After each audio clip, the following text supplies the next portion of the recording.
Why, hello everyone, and welcome to the stream. My hair's a mess today. Today being Sunday, April 28th, 2024.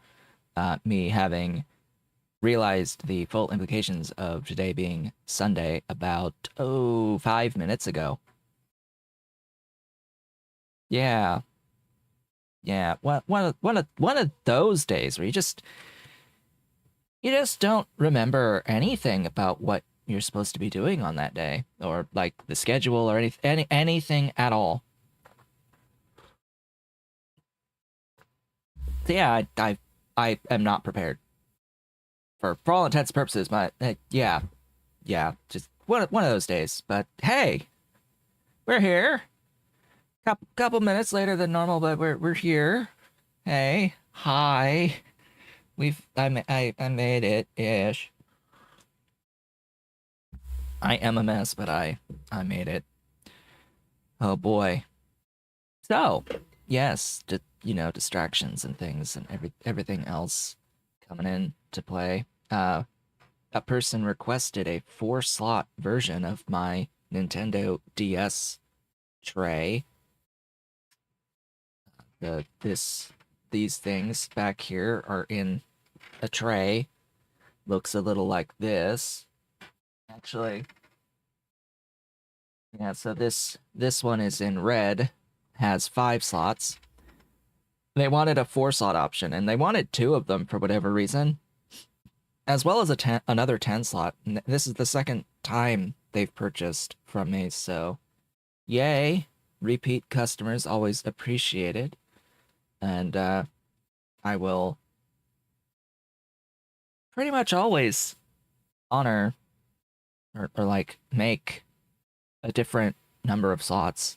If you need a different number of slots than what I'm offering, just tell me how many you need, and I will, up to a point, be able to accommodate that, as long as it doesn't make the item too large for me to print. I can't make a very large monolithic item that is too many slots.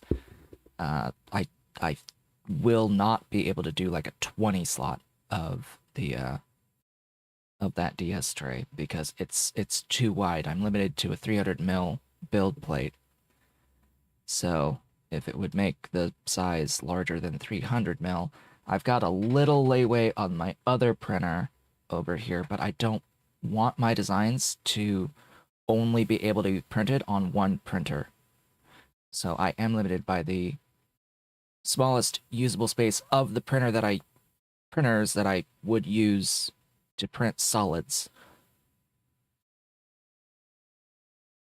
Because I am going to be using my Ender 3 S1, much smaller printer, for printing vase mode prints, I think. And I've been thinking about potentially at some point, maybe a smaller, cheaper printer, another one, would be on the agenda for additional vase mode printing.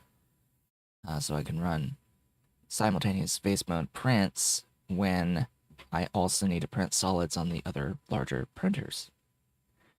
But anyway, that is that request. There's a little bit of a story about what happened last couple of days, because I did get a request through eBay rather than through Etsy.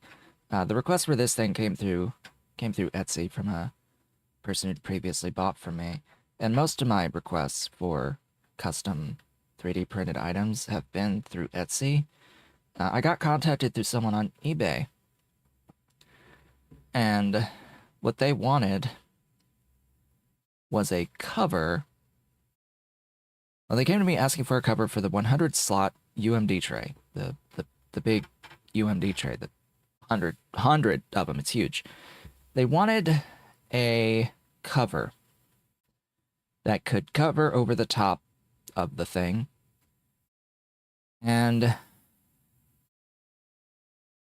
I had previously given a lot of thought to developing an item like this for my trays, because like first thought of what can I add for my trays would be a cover or a lid of some description. And we went back and forth through a few iterations of the thing, but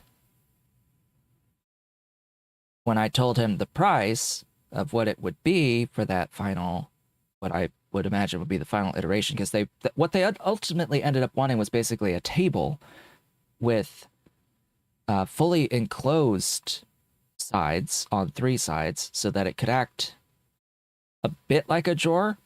So you put the tray fully underneath it. The cover would not sit on the tray, it would sit outside the tray. So it had to be larger than the tray, taller than the items in it, so you can have the tray under it with items in it and be able to pull it in and out through one side while all the other sides were completely enclosed. And when I told him, hey, it's going to be really expensive to do that as a 3D print, and I said multiple times that there are other ways of doing this besides 3D printing that are going to be significantly cheaper, he comes back to me and saying, oh, well, actually, I think I only actually have 50 UMDs and not like more than that. And at that point, I was done, frankly, because I went through a bunch of time for free to develop what they wanted with an item for the 100 slot tray. And then they tell me that they only effectively want half of what I've designed. You don't go to an artist and have them start making a picture and then tell them they only want half the picture.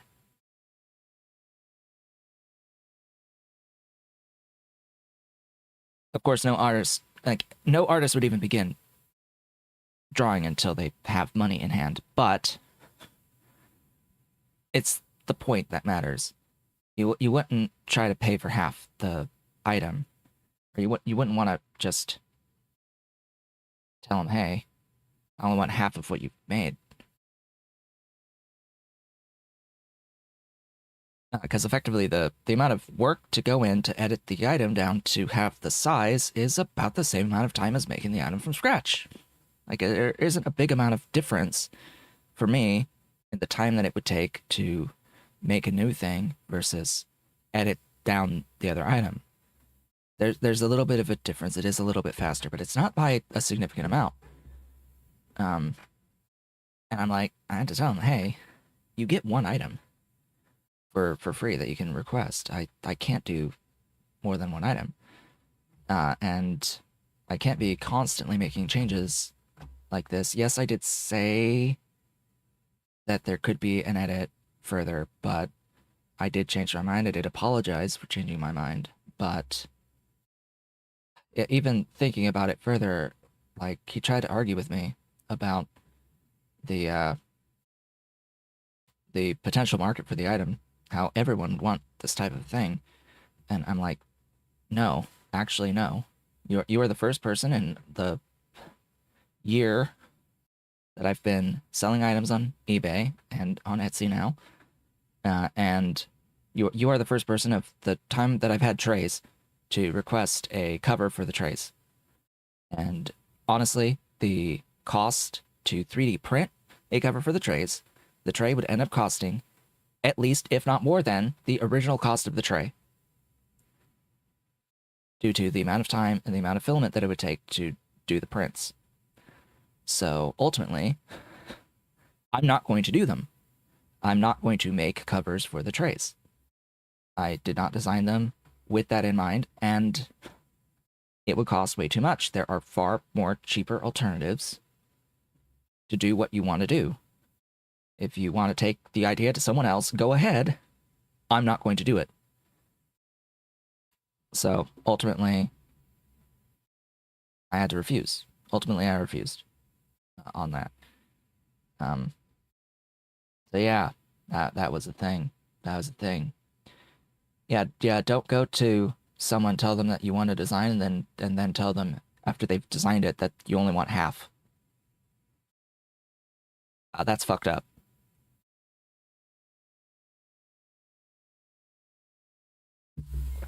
Truly fucked.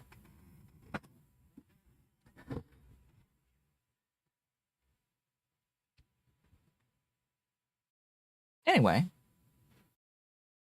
so that's that. Our conversation has ended, at least somewhat cordially, which is relieving. So there's at least that.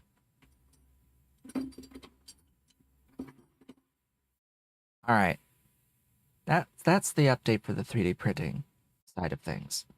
On the other stuff, the game side of things, oh boy, so Star Rail anniversary happened.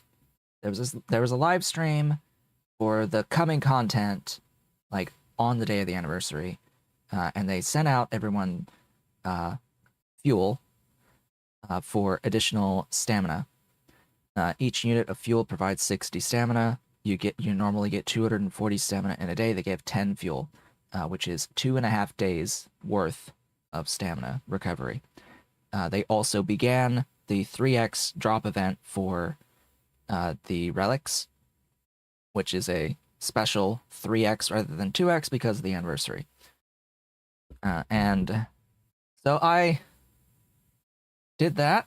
The 3x, you only get 3 times per day, or half the day's stamina at 3x for 7 days. But so I did that, and I spent all of the fuel as well on additional relic grinding. And honestly, I actually found one piece that was better. One or two. I think it was actually two. Two pieces that were better, I was shocked to find better relics for the Jingli build. Very, very shocked. Not the feet. I'm never going to be able to get better than what I have for the feet slot. But I did find better gloves, and I think a better hat as well. Still hunting for a chest piece that is crit damage with a crit rate substat. Still hunting for a crit damage chest with crit rate. I have a crit damage chest. It does not have a crit rate substat. I need one with a crit rate substat, and then her build is effectively perfect. Then her build is effectively perfect. I'm so close to having 50 crit rate, which is the exact ideal amount that she needs. So very close to have it at the crit rate she needs to not depend upon Fu Xuan's crit rate buff. So that's nice. They also, yeah, the update for 2.3, they did their live stream.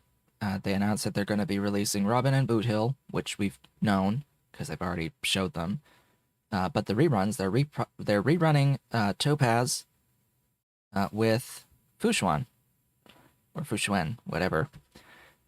So I'm going to very happily not do a single pull in the entirety of that patch because I have Topaz and Numbi, and I could get her E1, which is, I think, technically a better upgrade than getting her signature light cone.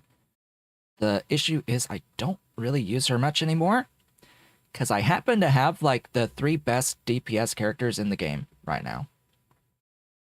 I happen to have an E2 Danhong and Vibrator Lude, along with a Jinglu and Acheron.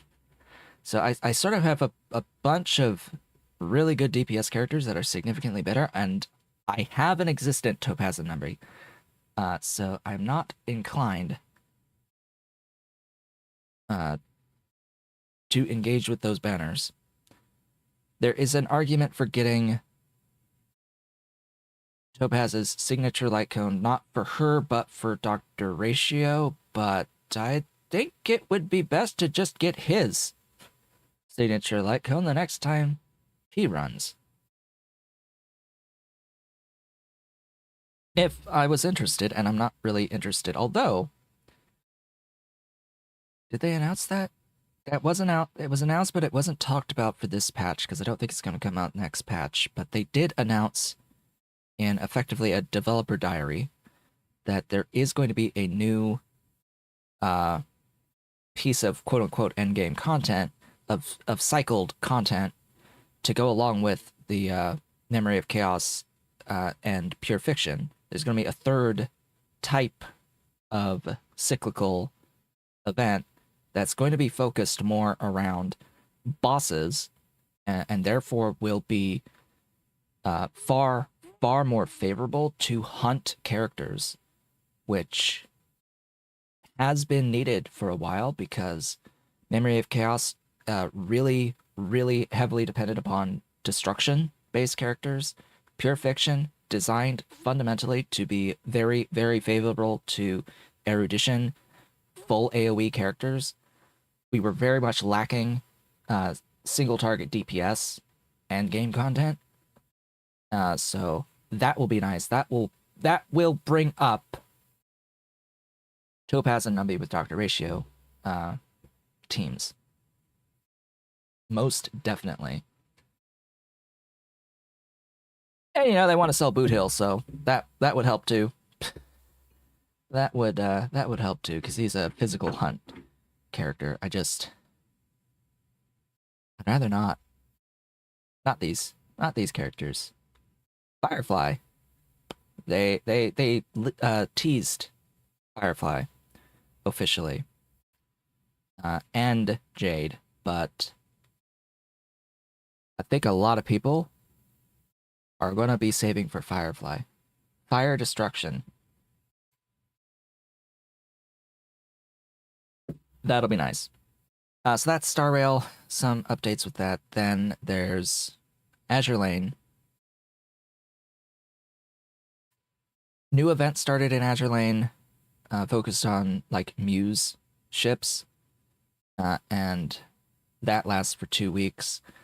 I've actually gotten the 2 new SRs, and one of the elites. So there's one other elite to still get, through pulling, but I'm not gonna do any more than the 3 per day that fulfills an event mission for pulls on that at this point. And I even got one of the SRs off of just the 3 for the day today. In fact, I got the other one that I was missing.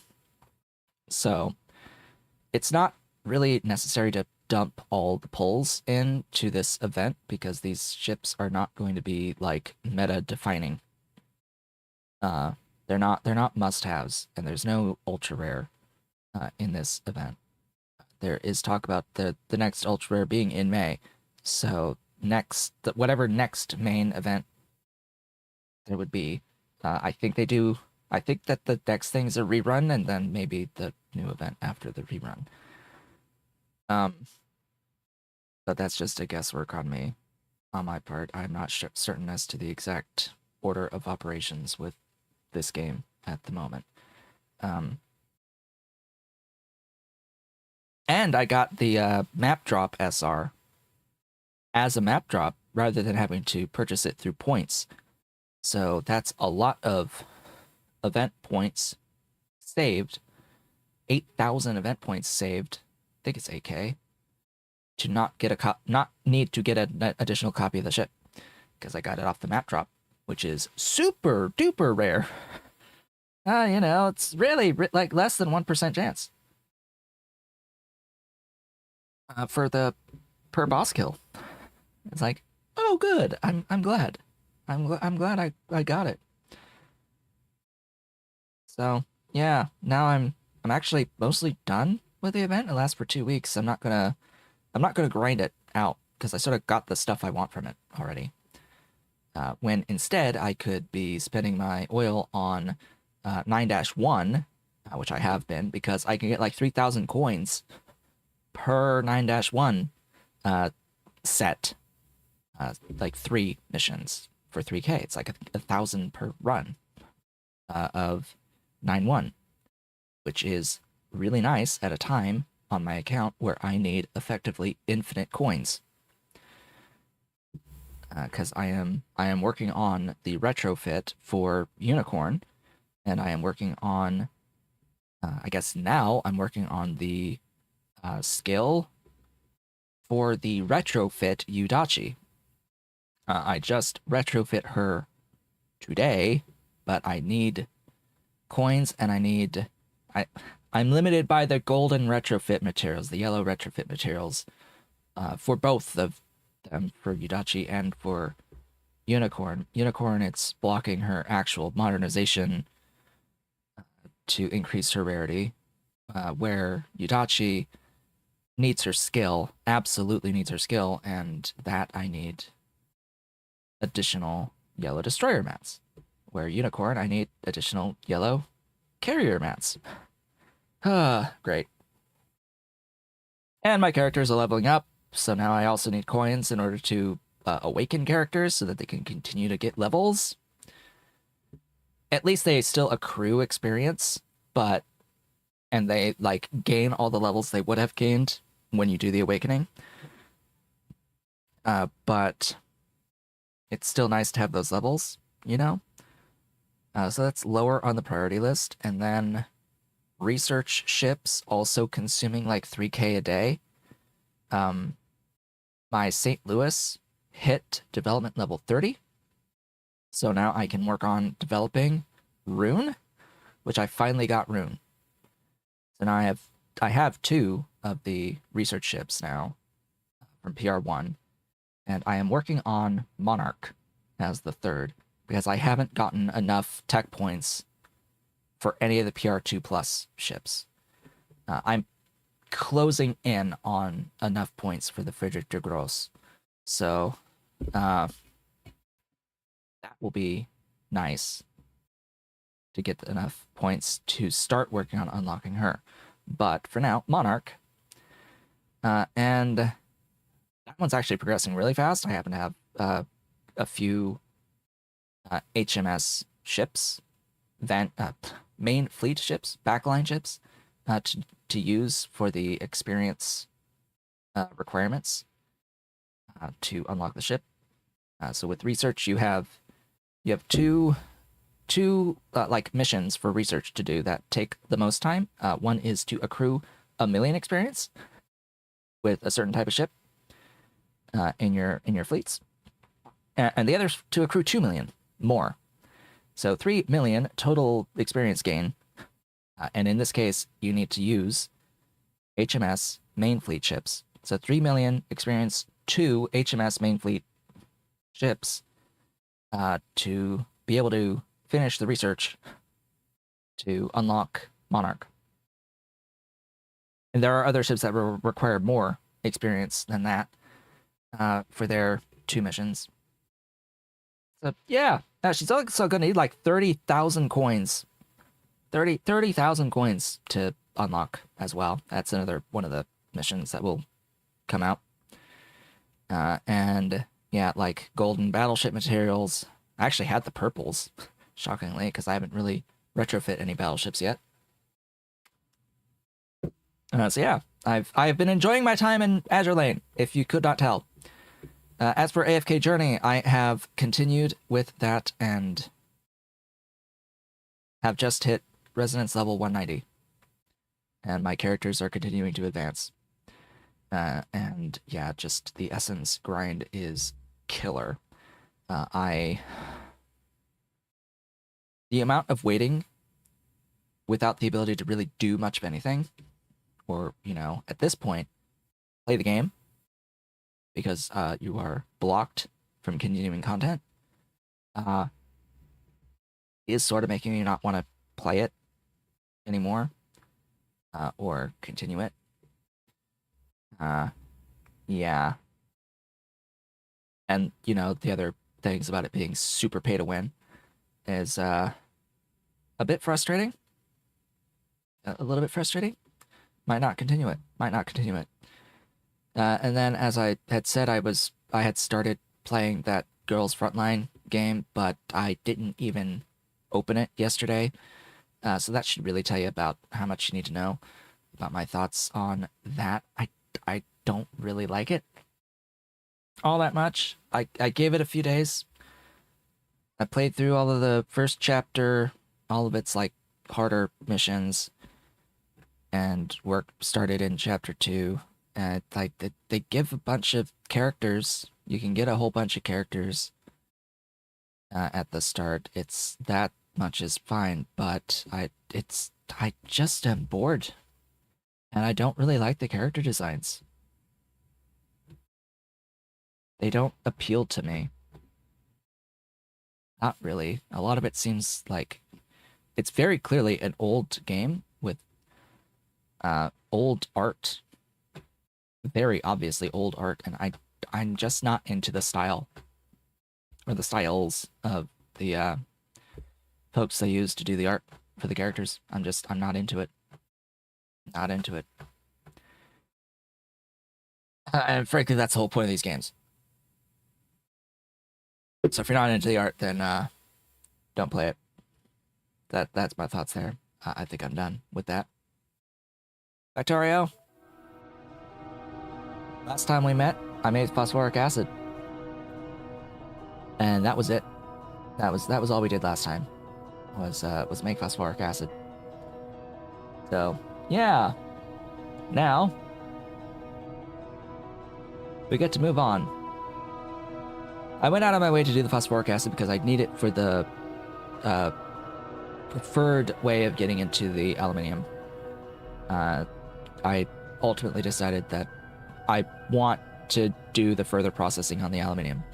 So let's go ahead and do the phosphoric acid, even though it's a bit earlier than I would have preferred, since we are still in this process of setting up stuff that's old on the train network. Here's one thing that is just strictly new. Oh boy, but we got it. We're done with it.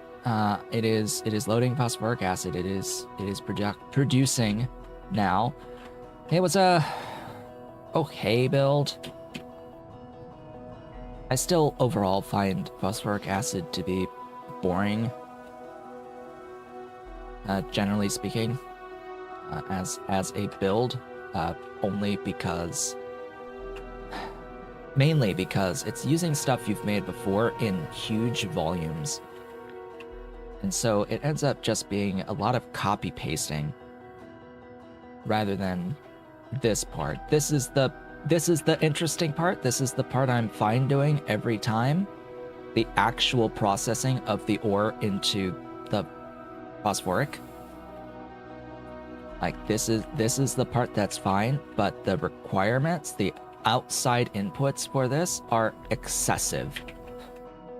Extremely excessive between the pure sand and the wood in particular. Super, super excessive. Always has been, honestly. Super excessive. So we now get to move on to aluminium. Now that that's done and I don't have to think about it ever again.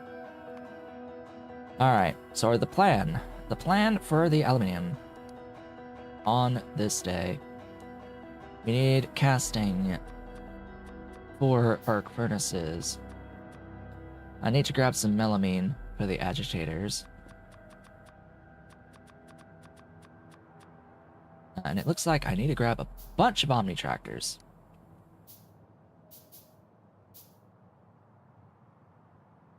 And I don't think I have requested melamine in the mall, and I have not put it in here. This is latex, not melamine. Melamine is basically the exact same model as the latex. It's just been recolored. It's close enough. Just nondescript rectangle in pure white rather than ivory.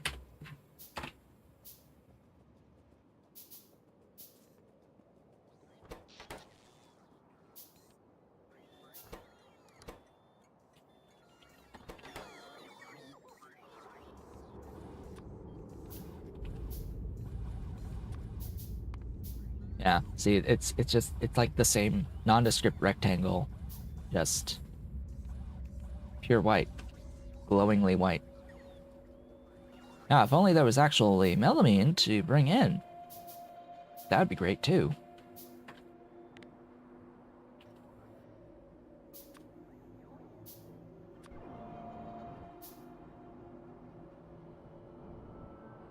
This was 10 or 15.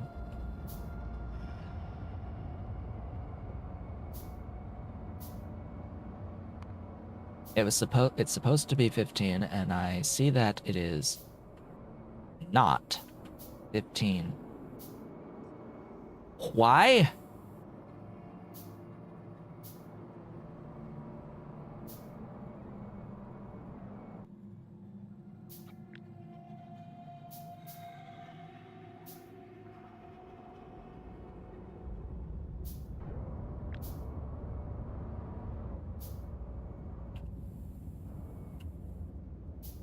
Ah, I see. Maybe.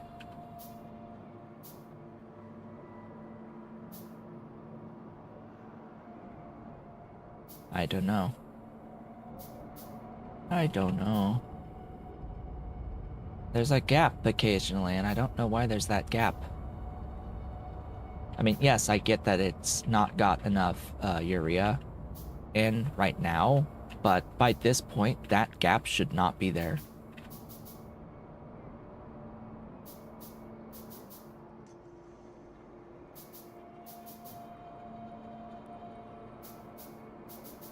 Alright, well, this is a lane balance issue then. I wish I didn't have to do this and use these extra splitters, but that I'm pretty sure is a lane issue. Yeah. Yeah, that's a lane balancing issue. I don't get why it's an issue at all. Maybe not. Well, now it's out of urea, so now it makes sense that there's gaps, but I think that was enough to solve that niggling issue there. Take me back. The locomotive is now not going to the mall. No. You're going to the mall. You are going to the mall. You're not going anywhere else. You're going to the mall next. That's where you're going. To the mall. You go, you go.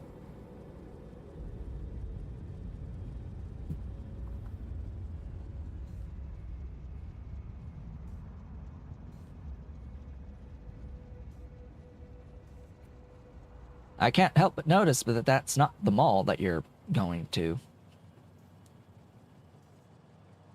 That's the thing about when you define a new request in Train Supply Manager, it gets appended to the end of the list. So you have to like go through the whole list before it gets to that new request. Now it's going to the mall.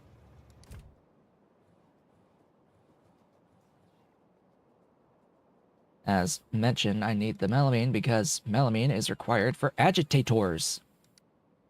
To agitate. Oh yes, I also need 23 more of these. All of the ones that I have left. Yay! Glorious.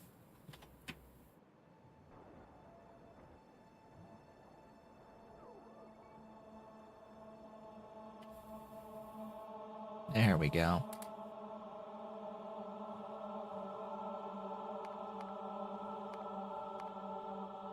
Do do do.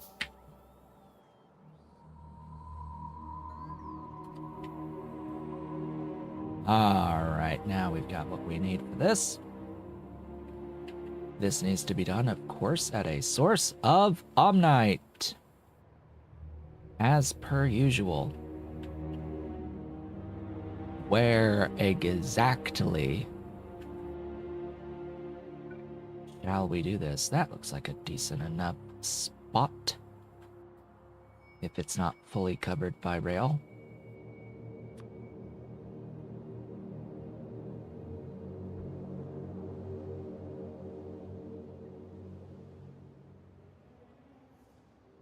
Right next to our antimony build.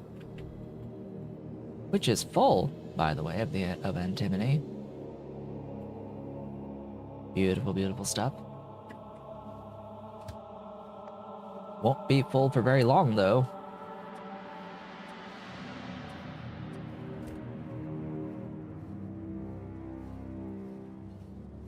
Particularly as we begin working on the additional intermediates to get into the intermetallics and into the various pieces of mechanical parts, because that's what we are ultimately working towards right now, is getting mechanical parts on rails, as well as all of the ingredients for the mechanical parts on rails.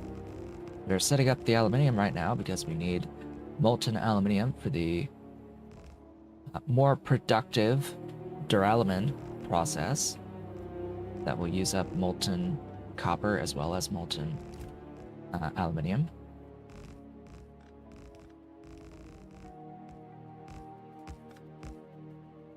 Which will definitely come in handy. There's a lot of stuff that uses duralumin, and some things that use aluminium. There's actually not a huge demand in the base as we get into the late game for aluminium specifically.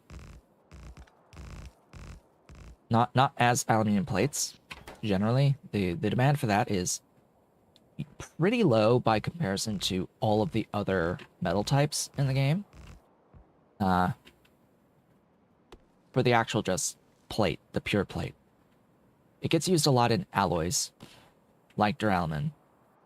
Specifically duralumin. And the other stuff that the duralumin is used in, but not really as pure plates, all things considered.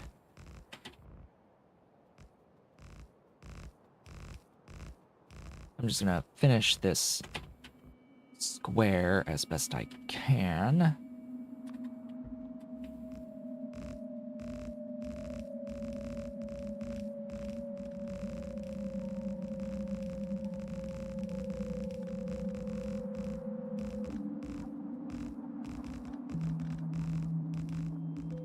I'll also need to, you know, all trees must die, of course. all of the trees must die.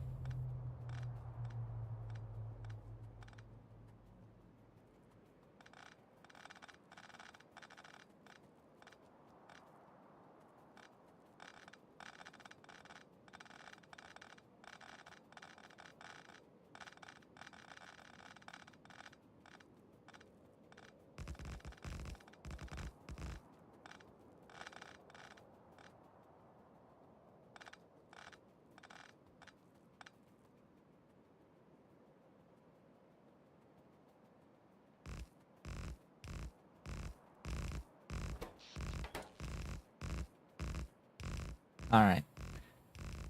Now let's see here. We are... Oh, did I... Really? Really? Alright, well... Yeah, get rid of all the phosphoric acid stuff in here, because that's not necessary. Have I done the coal gas yet? I'm pretty sure I have not.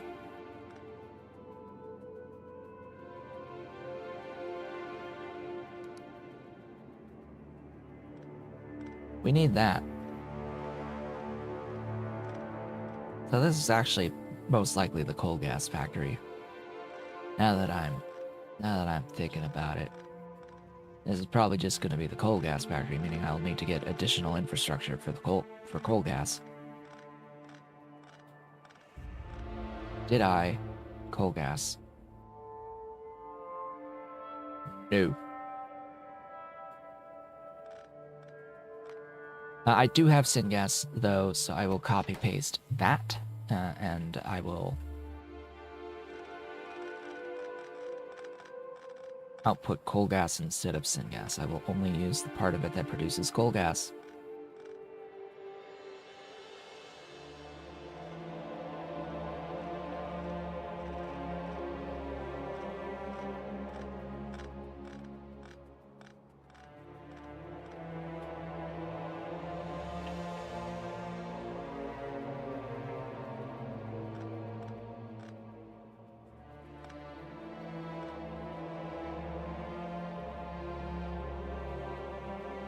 Still needs to be at Omnite.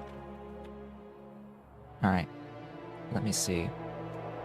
The syngas is here. And so I'm going to need all but this part of the square.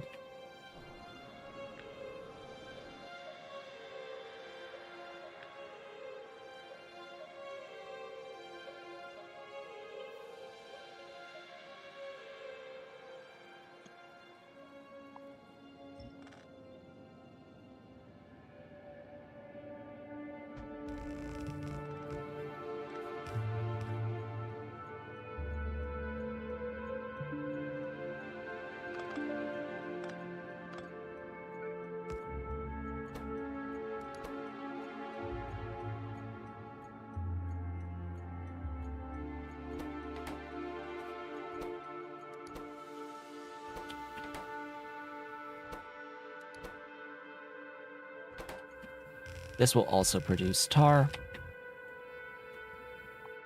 Not as much as the other one, but it will produce tar.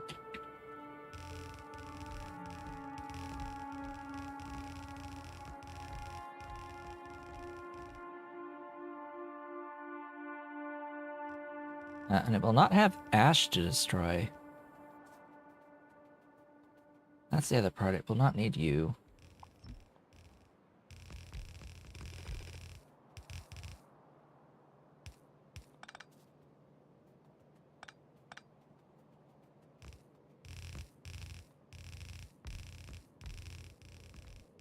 Of course, I'll have to redo the routing on the Omnite.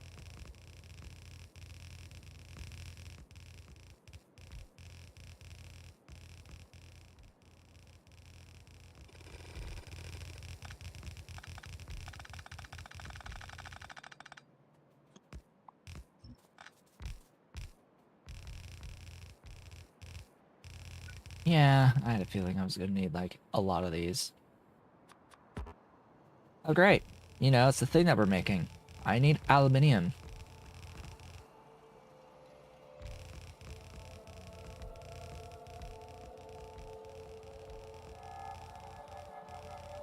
I need aluminium to make all these electrolyzers.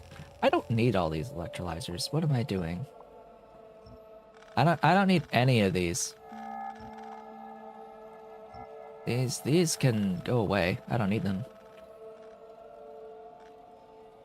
They only exist for the oxygen requirement to convert the coal gas to syngas, and we're not doing that here.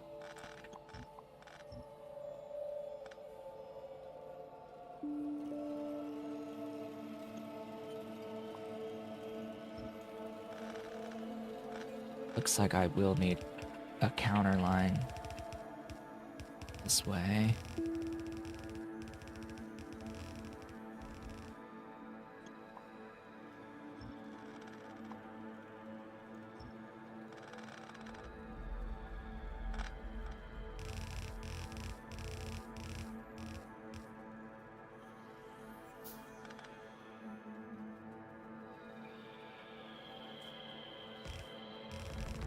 I'm okay with making the electrolyzers, because I do need more, but just don't need them right now.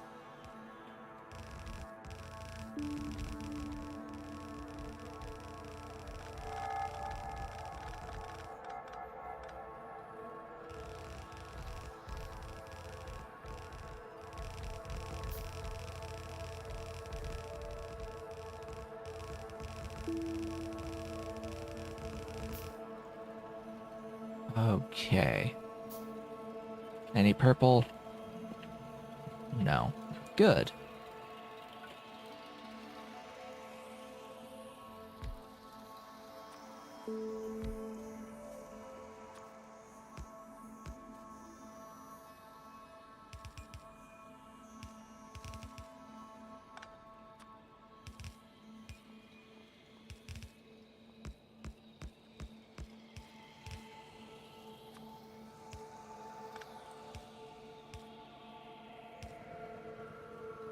Alright, and I will need 2.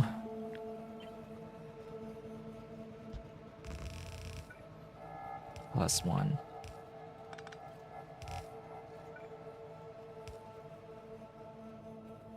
Alright.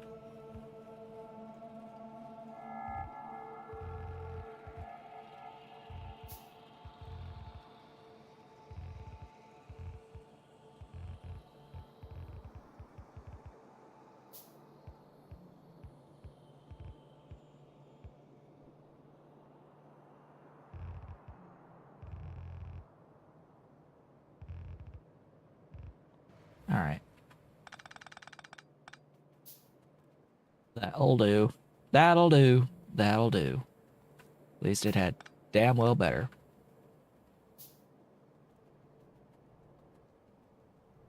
Alright, all the stuff comes this way. Goes in. This is tar. This is coal gas. So this guy here. This guy right here.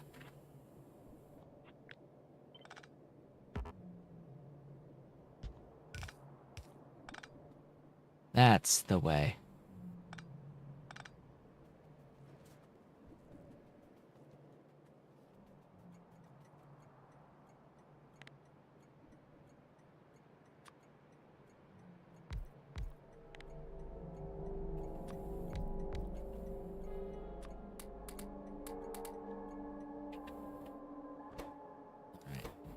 Depot coal gas. Depot tar 2. Supply depot full cargo circuit ignition automagic tar 2.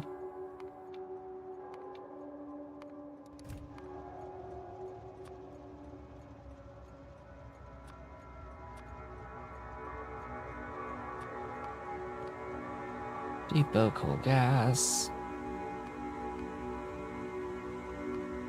Append not to yes on the tar D tar 2. There we go. Alright, how's it looking? It should be starting momentarily.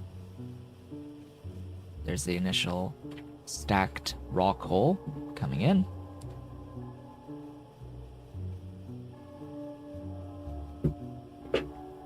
And this produces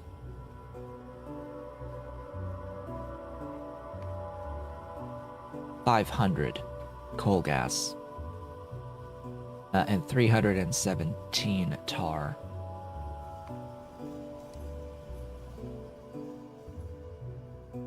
Each second.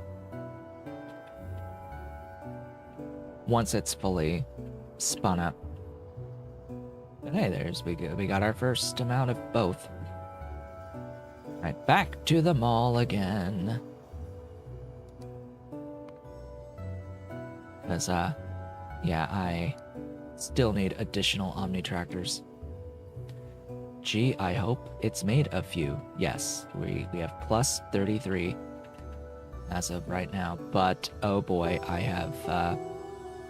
have blocked myself yet again.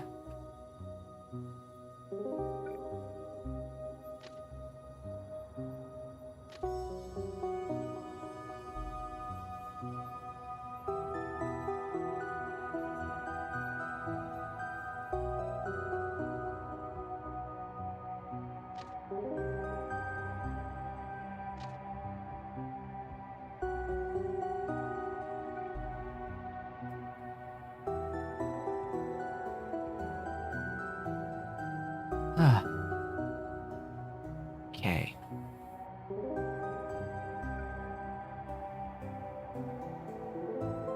That'll do.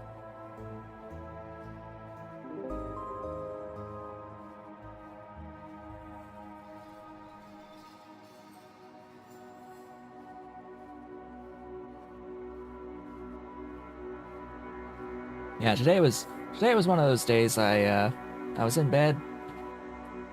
I woke up. The clock said 5. And of course you had to go to the bathroom once you wake up that late or that early in the morning after having been in bed for that long. And yeah, I got in. Covers were beyond a mess.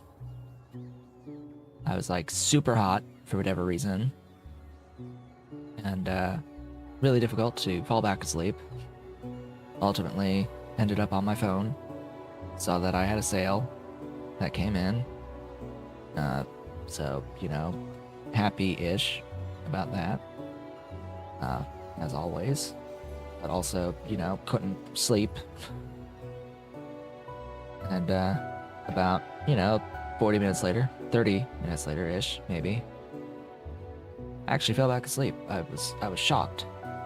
I was able to go back to sleep and got up closer to 7, which is actually later than usual. My alarm is set to 7, but I have, generally speaking, been getting up at like 6:15, 6:30, well before the alarm goes off.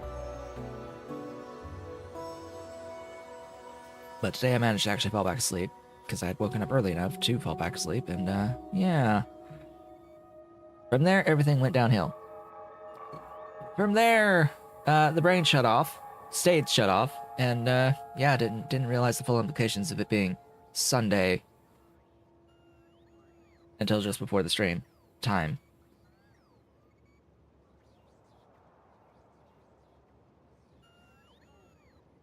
So I didn't really do any of my pre-stream activities today. The things that I, you know, should have done before starting the stream.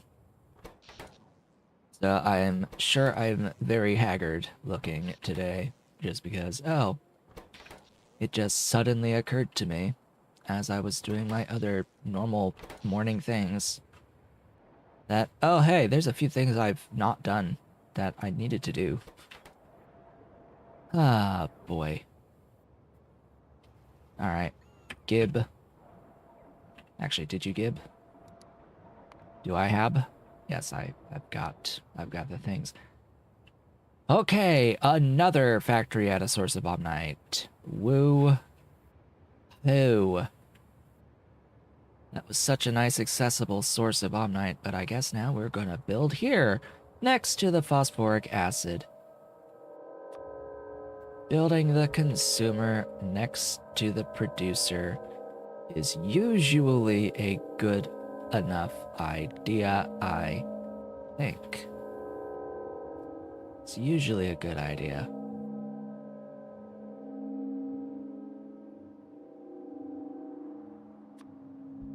Now, as a reminder, I'm able to do this and leave behind the infinite Omnite because I have modified the ore eraser mod. This is the ore eraser mod that does this, that allows for this.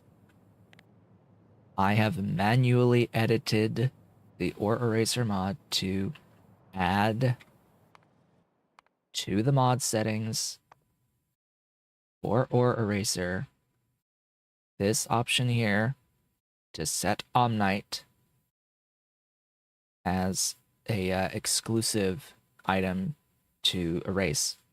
This list here, if you select any of these individual things, these are a filter. So you select only the ones that you want to be able to void through this, and then your planner for or eraser will only erase what has been selected here.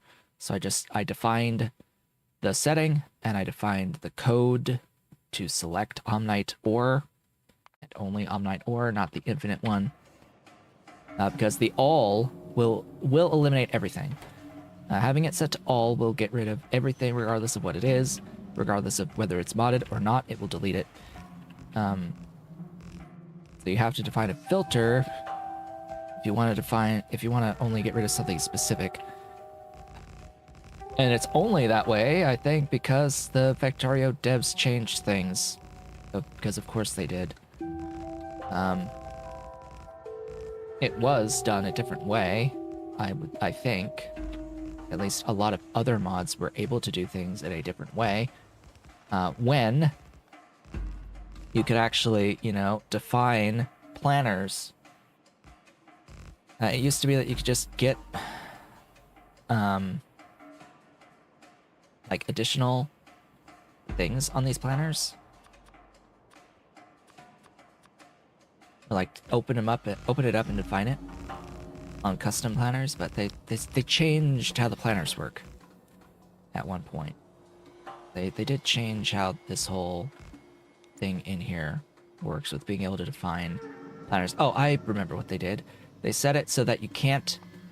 They got rid of it from here, from the blueprint screen. You used to be able to just have the upgrade planner and deconstruction planner options, as well as blueprint options. They were all in here, and mods were able to add additional entries in here, in the blueprint planner, in the blueprint book section. So a lot of things changed when they got rid of that. A lot of things had to change when they got rid of all that. And it sucked, honestly, for a lot of mods that used that as a feature.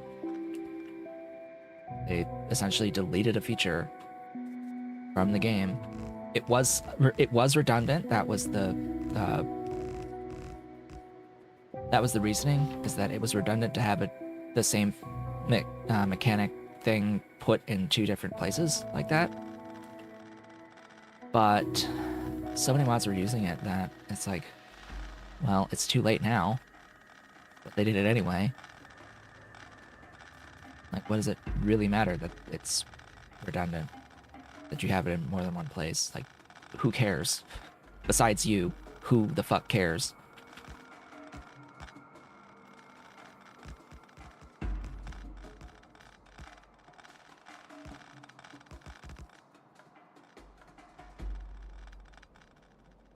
Costs definitely outweighed the benefits with that particular decision, and they went with it anyway.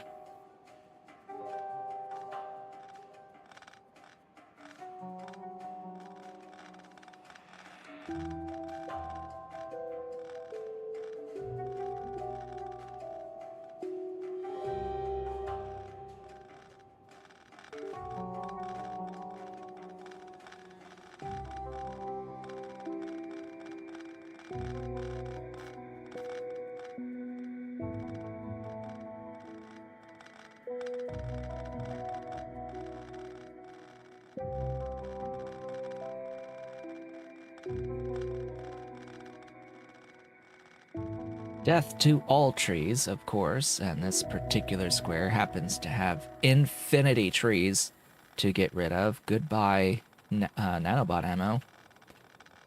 Oh yeah, I've got infinite circuits now and circuit production. I should set up the termite ammo. I need to set up the termite ammo in the mall. That thought has just occurred to me because we are making a lot more circuits than we used to. In fact, we have actually enough production to fully feed them all now in the current iteration of things. Maybe if I add too much too quickly, yeah, it'll not be enough. But as I slowly add things to it as I need them,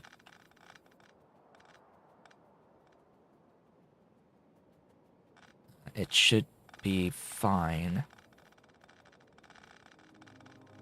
But in particular, I could use the termite ammo because this is, yeah, it's a lot of things entering my inventory, which happens to have the effect of reducing the performance of the game the more stuff that I have in my inventory.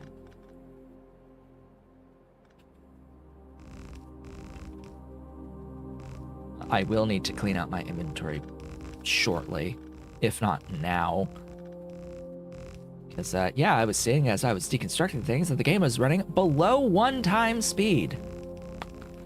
Yeah, running below 60 frames is not good, as they say. It's not good at all.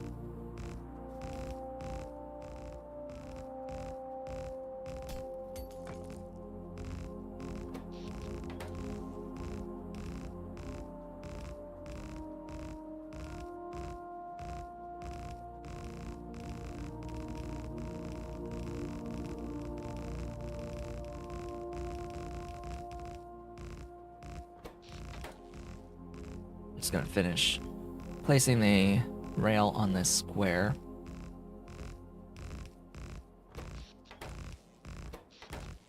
Now, besides not being prepared today, how am I like actually feeling?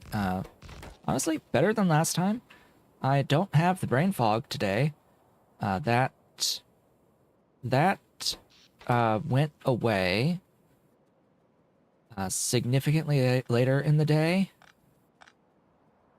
on Thursday, because that's why I didn't really do anything else on that day, because I was really, really, really out of it. Complete brain fog that day. The brain fog is gone now. It has been gone a couple of days. I feel that I can concentrate. I just lost track of everything that I was supposed to be doing today. It was not brain fog this day. Everything was out of my mind. I was thinking of other things. I remembered when I woke up this morning, but I did not. It went out of my mind completely while doing other things. Got very distracted. I got very, very distracted by, you know, the other games that I play in particular. Speaking of the other games that I play, commissions finished. Here, do other commissions. Here, try give me. Go out, try to find more wish cubes. That sounds good. Okay. So we need 7.3 red hot Coke for you.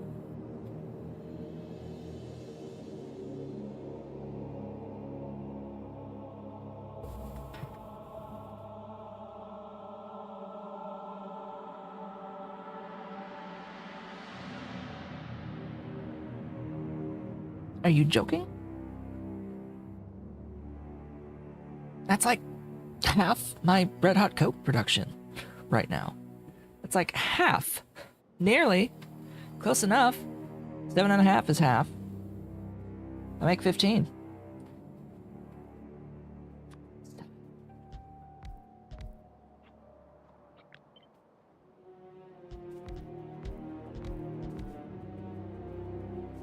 Alright then. How many of these do I need that I did not make?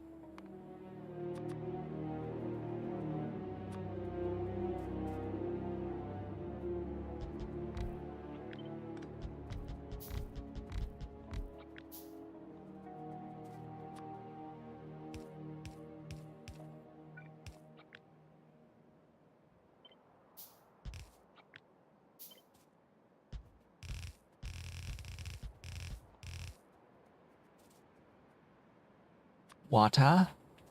That's not the water. That's the water. And yes, I will have to redo this when I get the next water recipe. Because blueprints don't let me change the recipes on them.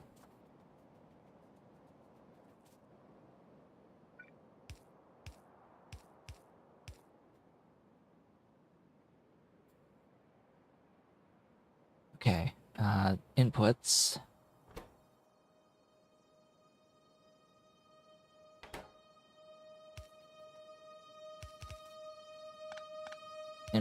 Inputs were actually remembered this time. Hallelujah.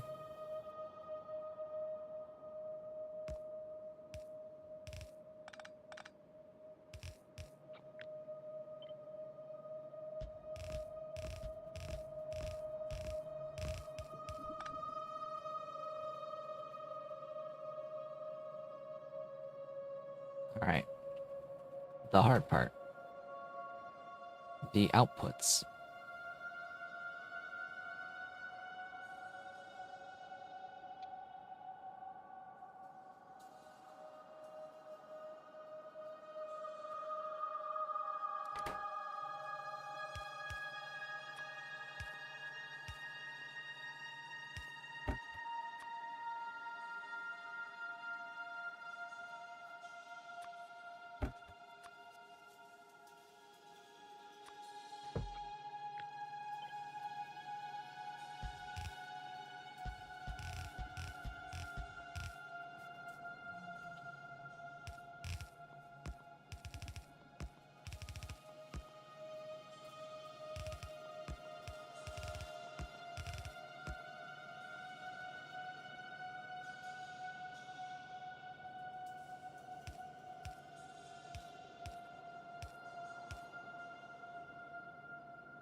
.9 coal dust, which has 3 megajoule fuel value.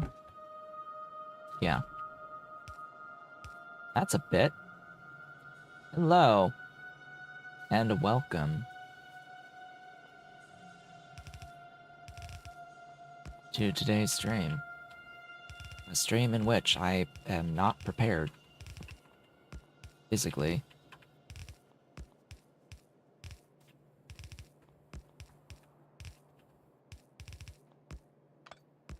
This is what happens when you completely just blank on the day and what it means for it to be a Sunday.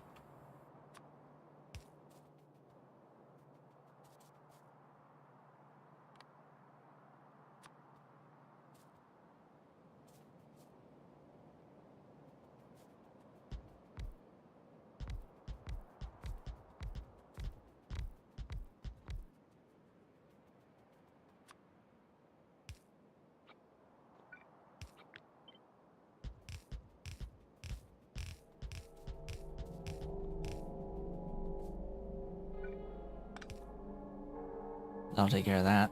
You also need limestone, though. How much? 19.7. Did I? No, I didn't. Great. Great, that's a few. I have enough. I have them.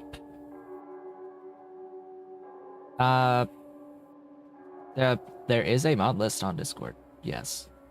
I'm unsure if I have added... Have I added anything since I started? That mod list that is there is the mod list as of the start of the series. Any modifications to it that were or like any mods that I added since, would not be on the list, and you would have to watch the playthrough to know when mods were added. I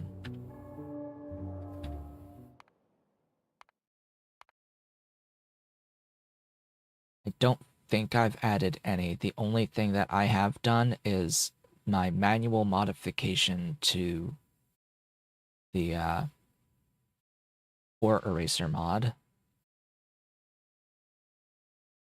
And I changed the setting on Omnimatter to not need the omnic acid to mine the infinite ore. Other stuff I've talked about, like changes to settings for long storage tanks as well, so that they hold more fluid.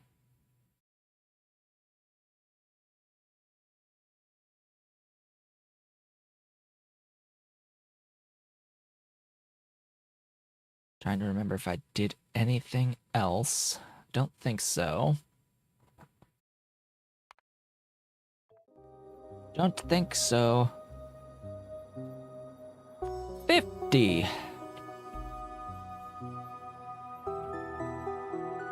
Of these stupid things.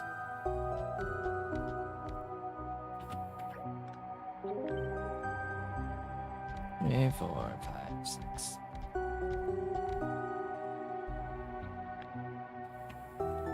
They produce 1 each?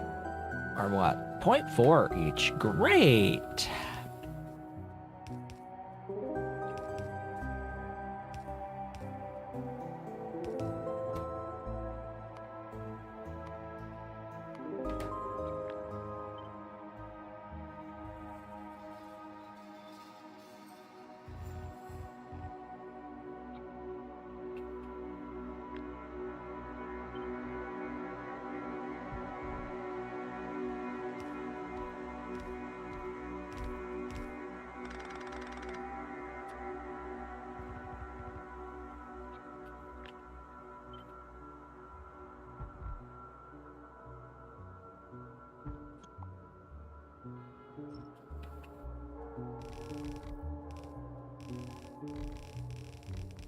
There we go.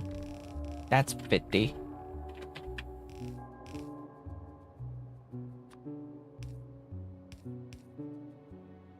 $988 water.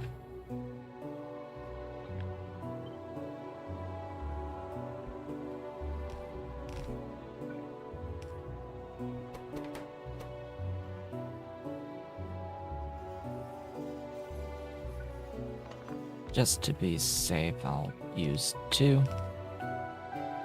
That'll give me the full 1152.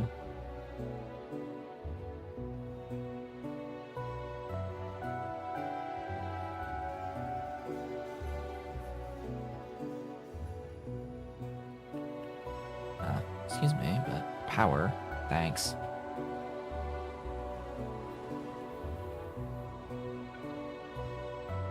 Let there be power, please. Stack it, also.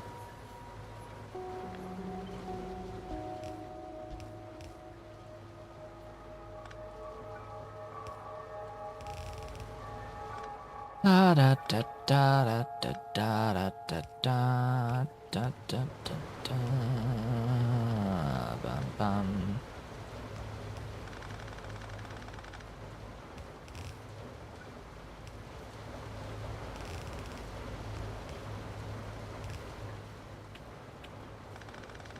Huh?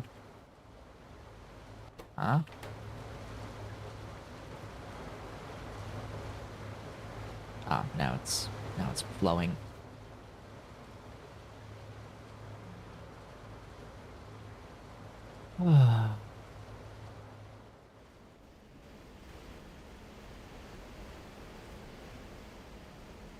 Five by 3. 15 divided by 3.75.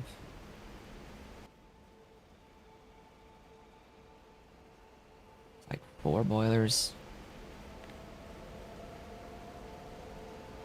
is how many I'm going to use. Boilers. Boilers boiling.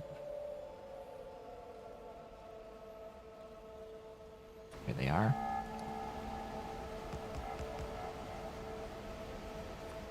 Four boilers boiling.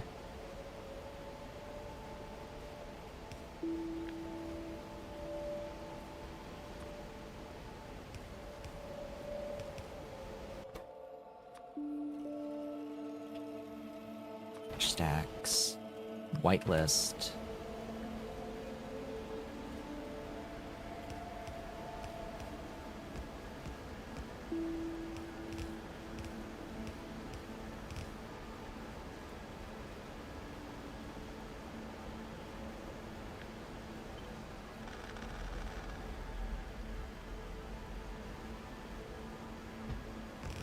Pi alone is the most difficult experience that the game will be.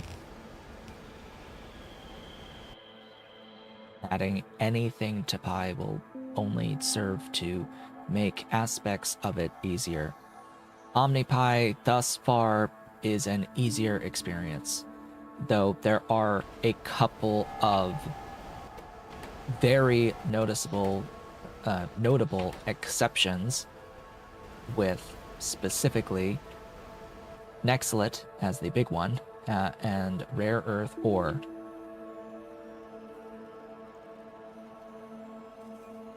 Not having access to Nexlet from mining and not having access to Omnite into Nexlet is frankly an extreme oversight that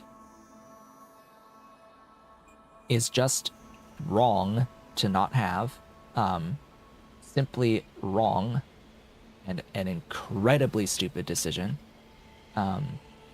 from the developers of Omni to exclude Nexlet or from Omnite.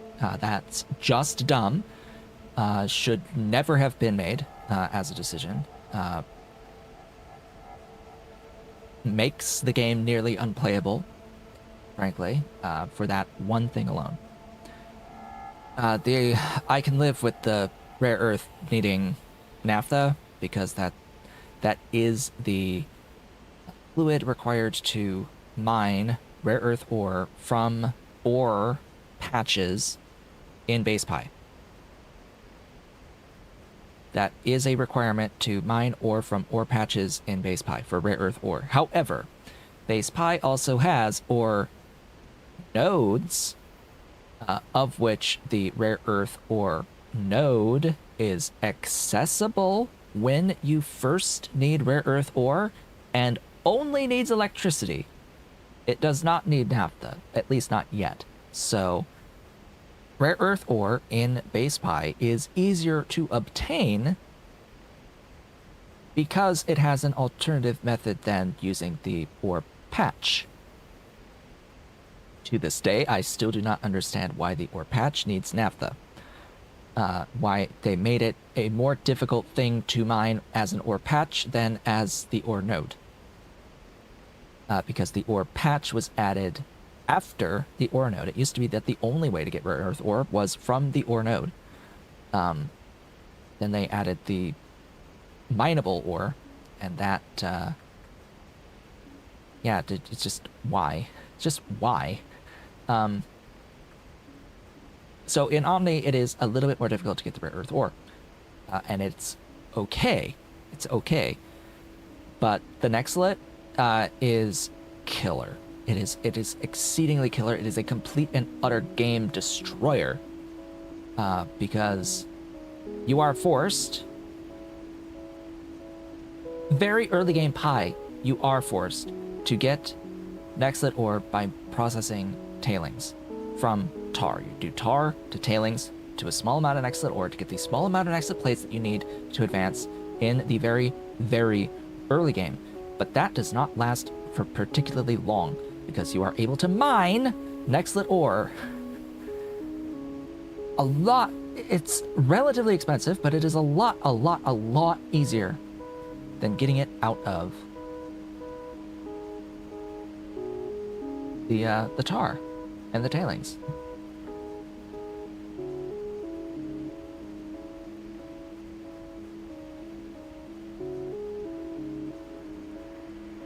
So, the thing with Omni is that it was a conscious decision, as far as I am aware, from what people have told me in chat. Omni made a conscious decision to remove Nextlit from the Omni conversions. That it used to be a thing where you could convert Omni into Nextlit ore, but they made the conscious decision to remove it. Which was just dumb and stupid and exceedingly, like an exceedingly bad decision to have made. They clearly have never played Pi. They have very clearly never played Pi and never could have appreciated the entire implications of what that decision actually entails and the actual increase in difficulty that that decision has brought as a result. Because there is no alternative way of getting into Nextlit until you get access to the excavation 2 at production science. So you have to live with Nextlit from tailings, from tar, until purple science.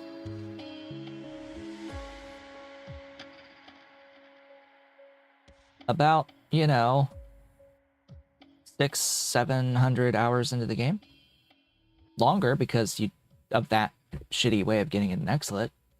So yeah, like 1,000 hours into the game.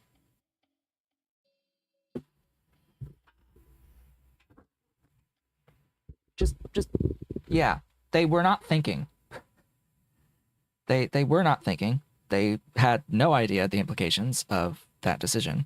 To the point where I am going to most likely mod it back in. I am very likely going to mod it back in. Just add it to the list of things. And make it just free, because fuck them. Just straight conversion like iron. Just, fuck them.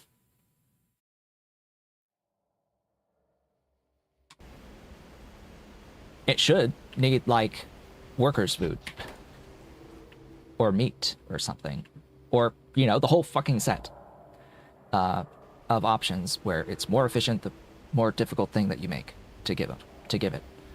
But, and that would be consistent with the mining of the ore. That would be consistent with the mining of the ore if it were to need meat to get one value, workers' food to get the next value, the deluxe workers' food to get the next value, etc. But, yeah, they didn't do that, so fuck them.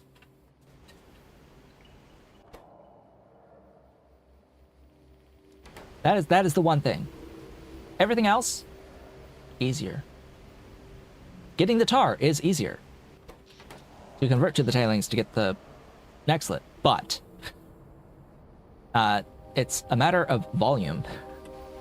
It is a matter of volume and inefficient conversion on volume. It is really bad. Really bad. The necessary infrastructure to get Nextlit. Yeah, so if I wanted one Nextlit, I need a gigawatt of power. Like, it's 926 megawatt to get one fucking plate by converting tar to tailings.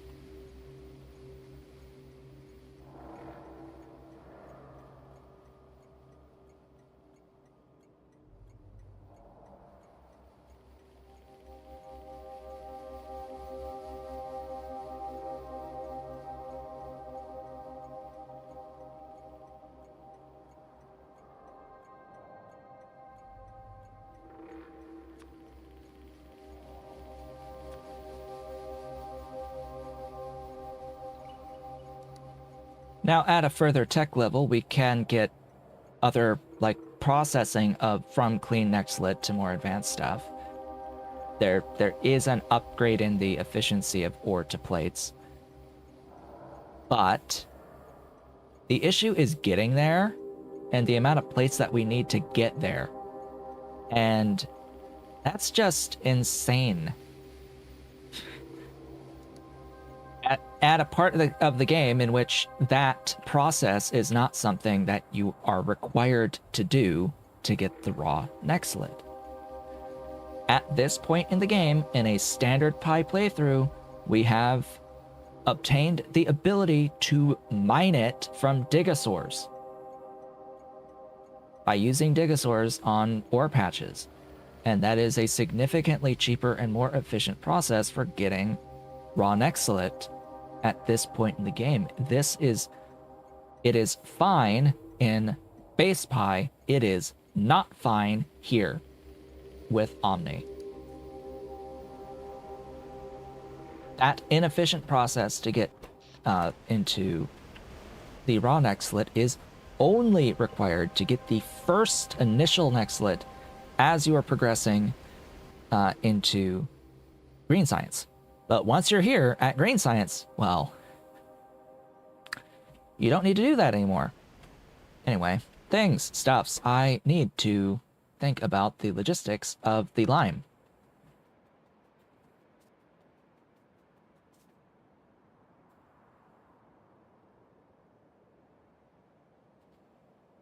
The thing about base Pi, though, is that, yeah, good luck with getting tar.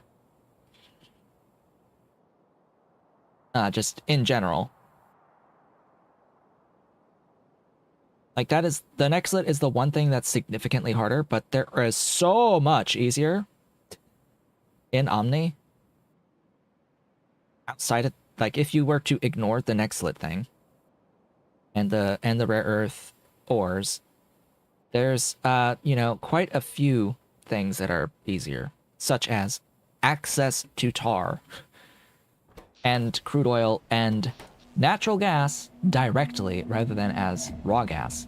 You can ignore raw gas entirely because you can convert the Omniston into natural gas directly. Which does happen to make the Archods a bit more accessible. This is a line of 10, is it not?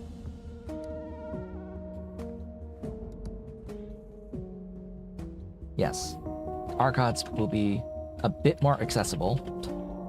I'm still gonna have to edit the Archods again for my change that I make to the queens, where the initial production of queens is multiplied by a factor of 10, and the consumption of the queens is also modified by a factor of 10. So that overall it uses the same amount of materials, of resource materials, it just moves the queens more, which also means that you get them faster. So it spins up the factory more quickly, and that's all it does. So my alarm has gone off to indicate that I'm actually halfway through the stream already. Yeah, that sort of happens when you waste half an hour at the start just talking about random crap. And to anyone who has problems with me taking half an hour at the beginning of the stream to talk about other shit, bye. I don't give a shit.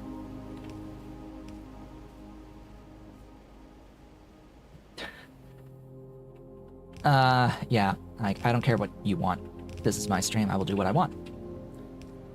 And it's up to you whether or not you want to watch. Frankly.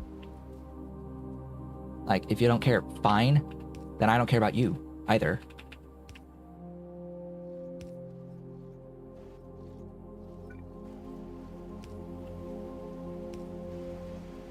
Your view is worthless to me, honestly. Especially these days.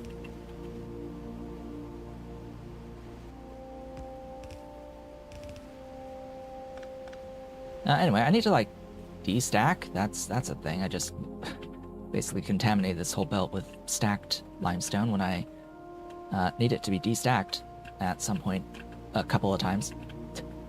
You know? That would help.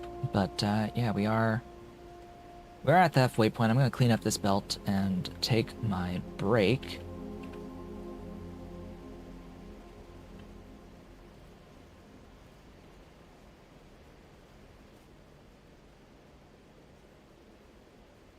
All right, looks like we've cleaned it up at this point.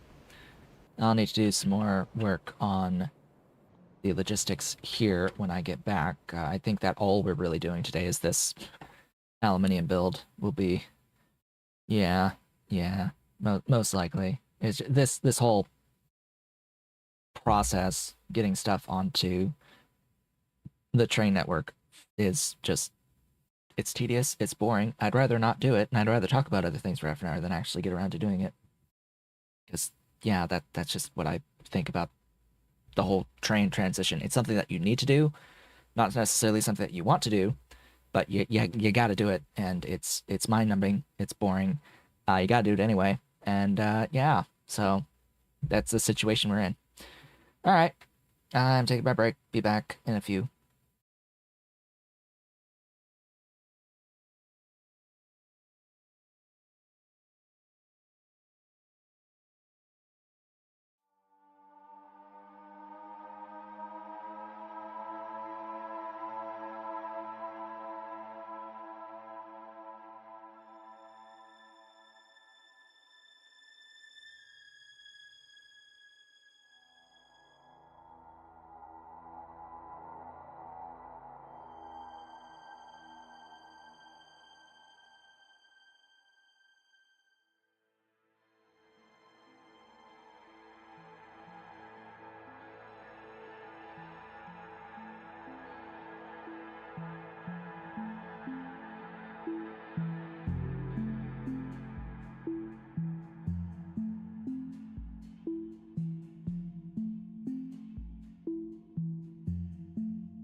And I have returned. With Cat. Hello, Cat. What a compromising position. I am here with Dolly Cat. Dolly Cat is here. The little Mrs. Kitty is here on this day. She's temporarily joined me. I'm sure that as soon as she is done cleaning, that she will probably run away. Hi, baby. It's a baby girly. Yeah. It's the girly. Yes. Hello, girly. Yeah. It's a baby. Hello, Dolly. Yeah, Merle. Chirping at me. You're chirping at me, little Miss Dolly. So I guess today Dolly's out and Ollie's probably in the spot that he's been going to, under my bed. I also attempted to tame my hair. So just water. If I'm shiny, it's just water, it's not grease. So at least not anything added into the hair besides water. It was already there. Oh boy. Yeah, just, one of those days. One of those days. I just completely forgot the full implications of it being a Sunday until a couple of minutes before the stream was supposed to start. Yay! Yay! Oh boy, and there she goes. She has left the table. I hope you have enjoyed the Dolly Cat, because that's probably the last time we'll see her today. 1, 2, 3, 4, 5.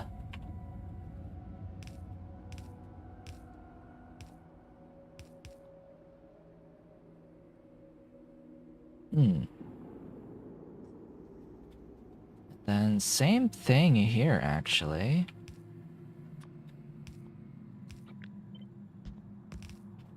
Meow. I hear the mew.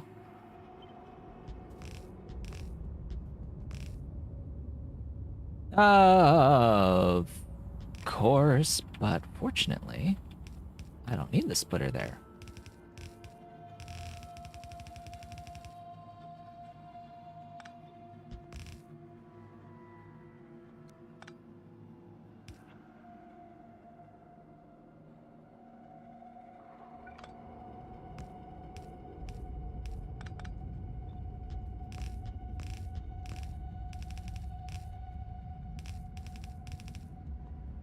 Alright, that is that.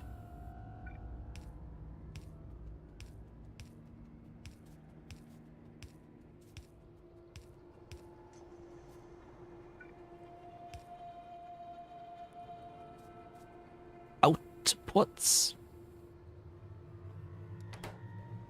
Same thing every 5.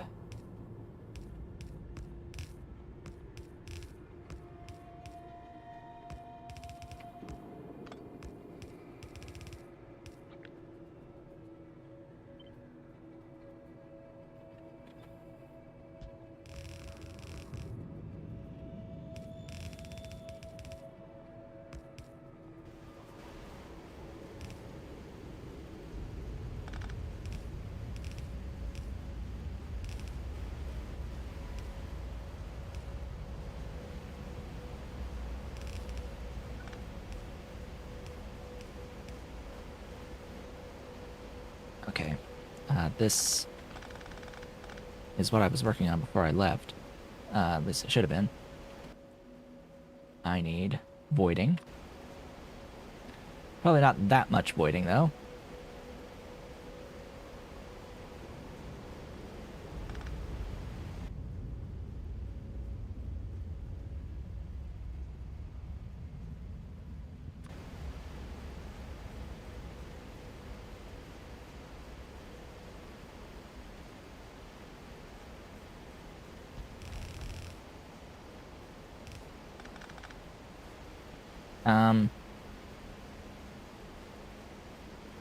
This is fine. because I am going to stack the coal dust.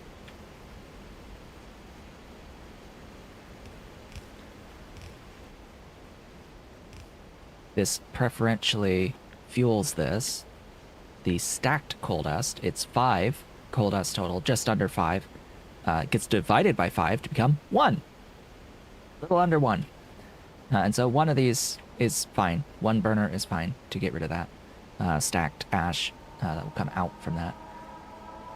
Yeah, this is the point, really, of me stacking outside of the normal like belt throughput gains that you get by doing the stacking.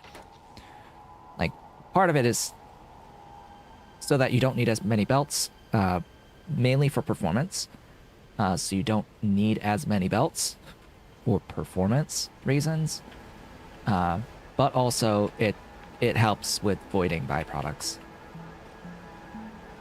It absolutely helps with being able to void byproducts. The one thing I need to do, though, for this is give it water. Gib Wawa. And then we're good. Alright, just add Red Hot Coke. The Red Hot. Hot, hotter than hot.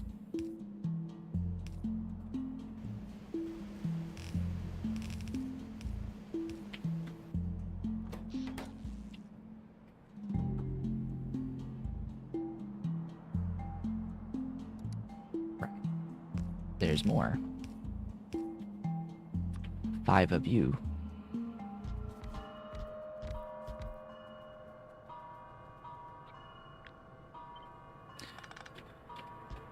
Destacking here is fine.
Alright, that should be done.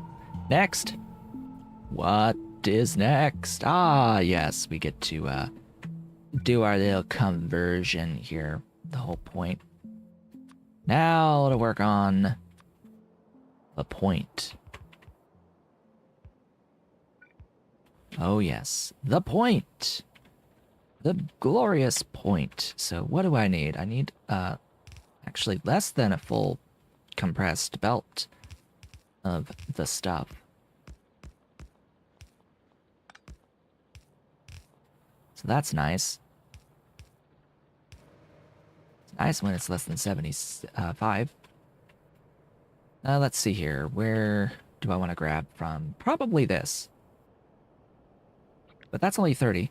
I sort of need 33, which means I sort of need 35. Actually, that means I sort of need 40. So... yeah, about that.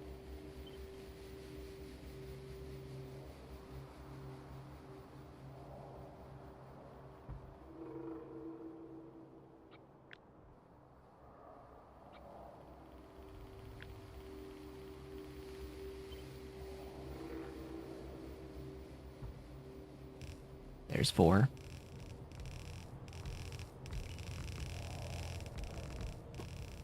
Nope. Much shouldn't hit the microphone. Yeah, so for whatever reason, Ollie, speaking of the microphone, Ollie has not been around this time of morning lately. He has been going under the head of my bed lately. I think he likes that spot now to just be and rest. It's a spot he's been trying out for the past several days. He might want to just be there.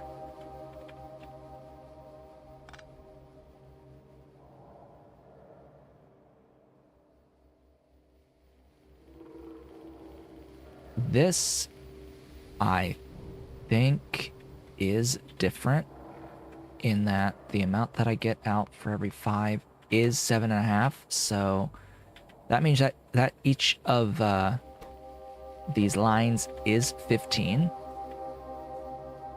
Exactly.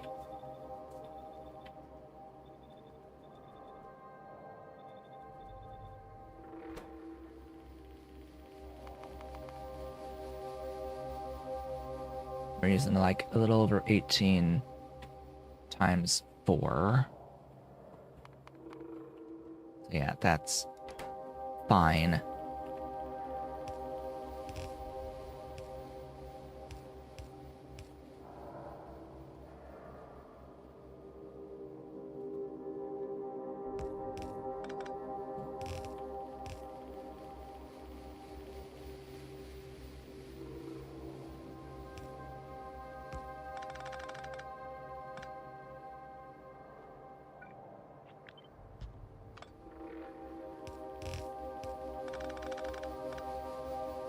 Let's fix that, make it a little bit more consistent, and get rid of those output priorities.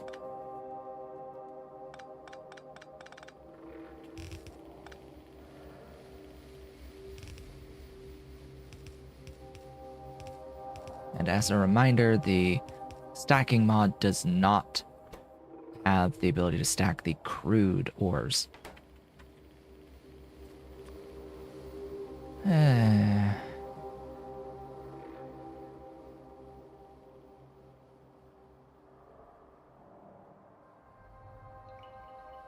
25 by 4 divided by 4 is annoying.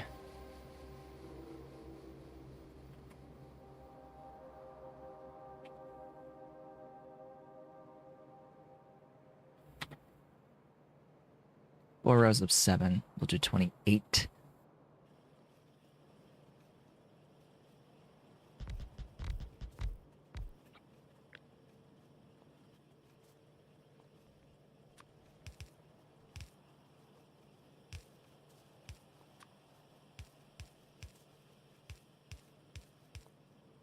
This ore can be stacked.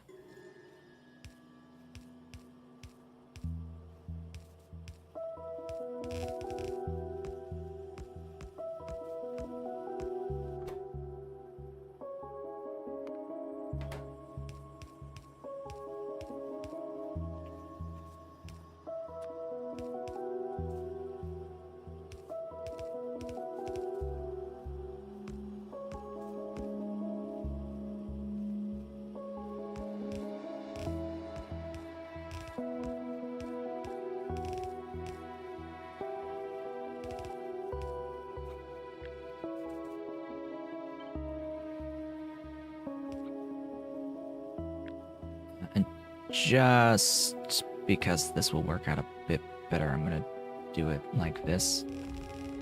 And have 2 lines of these. Actually, I did leave myself room. I did not leave myself room. I'm going to move this over 1 tile.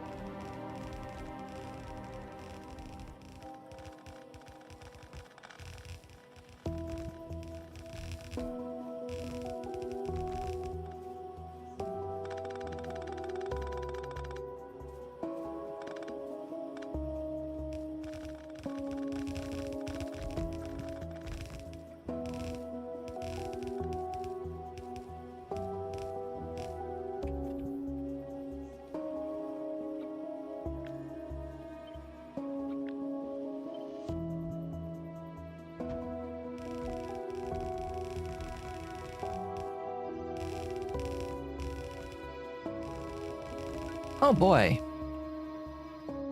I seem to need a few more Omni tractors. That'll take too long.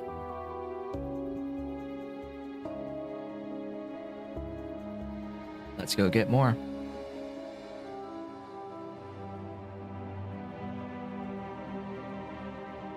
At least the rest of the build is small. I will still need to request 3 more items, 2 solids and a fluid.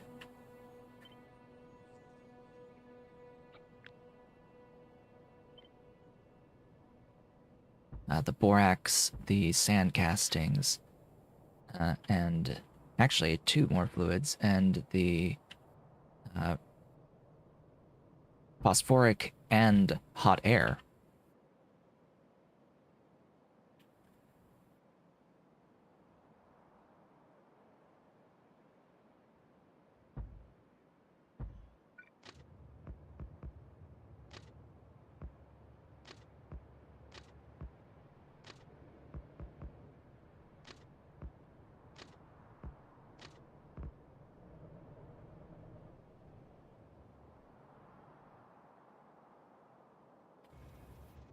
Alright, they are bringing me Omnitractors.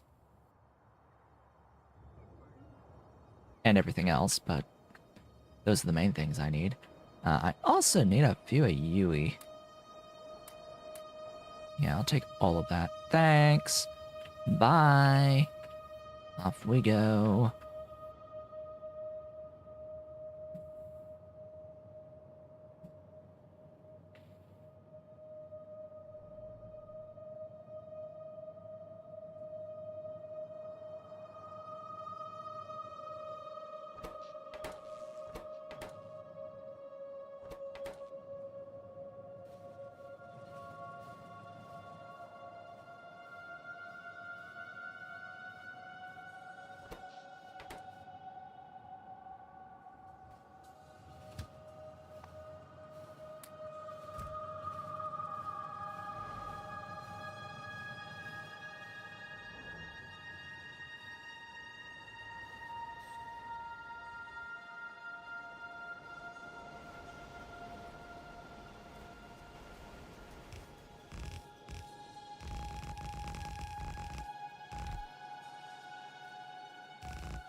Yes, I hot air on the train network. Why would I not? You know, they got rid of the stone bricks directly into hot air. How goes the factory? Slowly. Goes it slow. Slow. But most of it is me dragging my feet because I hate this entire process, though it is fundamentally necessary in every factory. Oh, right. I screwed up.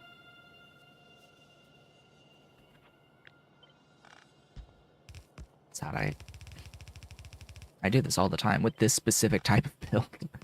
I always miss that that specific placement. Yeah, so we've made one new thing in the form of the phosphoric acid, and we did that last stream. First new thing we've done, really, like, actual, genuine new factory in a while. You know, at least, like, 14 streams at this point. Within all of these streams for the train transition, like, that was the first genuinely new thing. We've had new processes to get things that we've already been making. I have done that as new stuff, but in terms of like an actual new item, genuinely new item that we need, that was it. And today we're making aluminium, molten aluminium, which I guess the molten part is new, but we've made aluminium before. It's like, okay, well, it's just a matter of scale. That is the only difference, is the scale, and the scale is massive by comparison, just because we are at a phase of the game where we need a lot of stuff. now, a lot more than we used to, and yeah, I don't want to think about things for a while. Like, this takes a while, because I make a lot, because I know that I need a lot going into the later parts of the game, and in the mid parts of the game, and that takes a while, but by doing it now, I won't need to do it later. I set myself up for future me to be very, very happy, as well as, you know, be able to progress through the later phases of the game a lot faster as a result of doing all this. A lot of every one of my playthroughs has been very front-loaded, outside of the very first one. And it was that very first one that taught me you need to front-load a lot of the work so that later you doesn't have to keep going back over and over and over again to keep scaling these most basic of resources. So yeah, if you think that I overbuild, you're wrong. Basically, so anyone who thinks that I overbuild, you're just wrong. Full stop. If anything, I underbuild, and I need another food request station for the coal gas.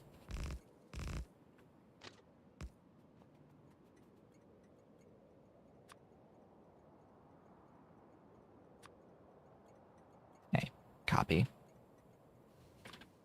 Coal gas, hot air, and phosphoric acid.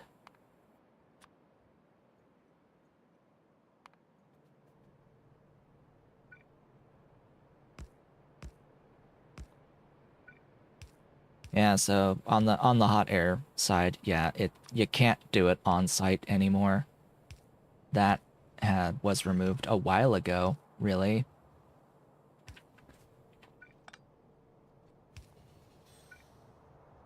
It was very sad to see it go.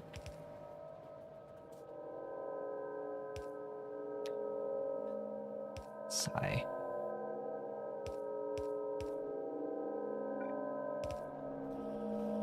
I just removed the old recipe that let you take regular stone bricks and expend them to make hot air. Got rid of it. It was too good for this world.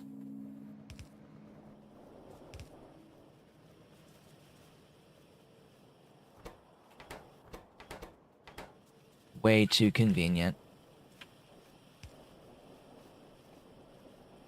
And we can't have that around here.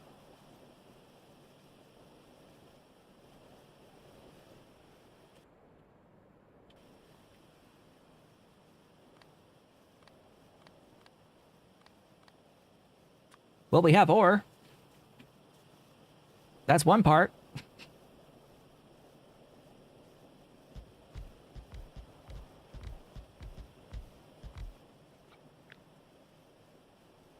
Now for the next part. Every 3. All right, cool. 2, 3.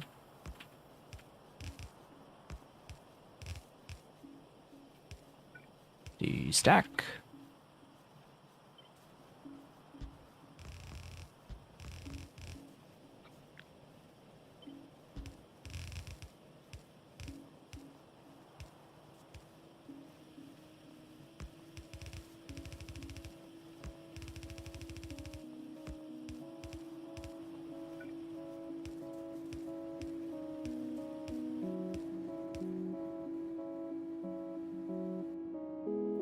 I need another voiding line.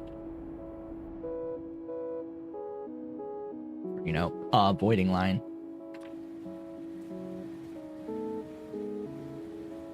We'll do it here. The output from this is just under 15 per second in total.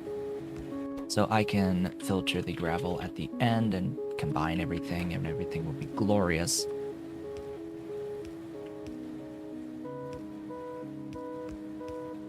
Pretty sure... Oh, that's the only byproduct. Really?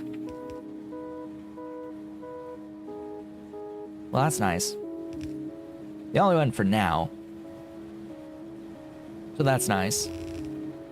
I don't even need all of these. I just need 2. 1. It just needs to be 1. Yeah, just 1.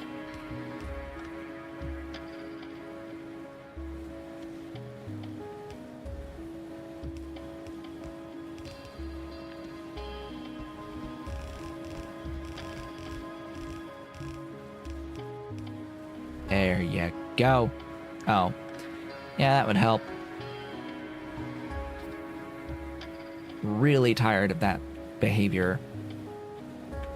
Where I go to paste down an object and end up thinking that I've placed it, switched to, like, belts, or tried to switch away to something else, usually belts, and it ends up placing a belt in the spot that I clicked to put the blueprint, because I changed what was in my hand faster than the game took to actually process me clicking to place the blueprint. Because I can click sometimes, not every time, I end up clicking to place the blueprint and clicking away to a different, or like hitting a hotkey to a different object, like belt, precisely fast enough that it replaces a part of the blueprint. Great. Great job, guys. You totally nailed the order of operations there. That needs to happen. Totally nailed it. Because... Okay, I was like, I do hope that they didn't make it like an on-release placement.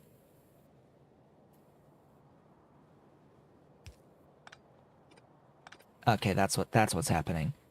So I'm clicking to place the thing. I'm clicking 1 to go to belt before I release the button fully. That's what's happening. Yeah, that's what's happening. So I click to place the thing and end up pushing 1 before I've released the mouse cursor. And for whatever reason, the game considers the mouse being held down as another action. So if I click to place the blueprints here, if I click down to place the blueprint, and then I push 1 while holding down the mouse left click, it starts placing belt on top of that blueprint that I placed. So it doesn't seem to be checking on click here for placing objects. It's not on button down. It's like button down.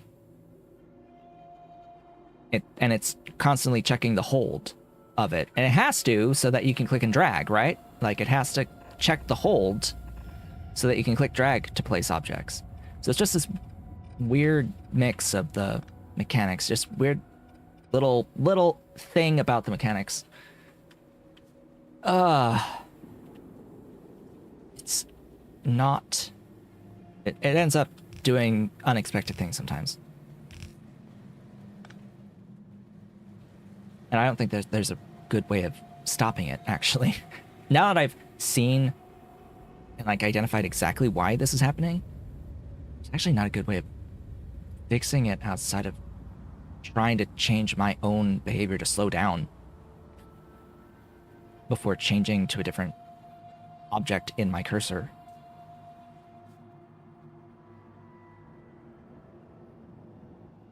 Odd. To me, it's odd.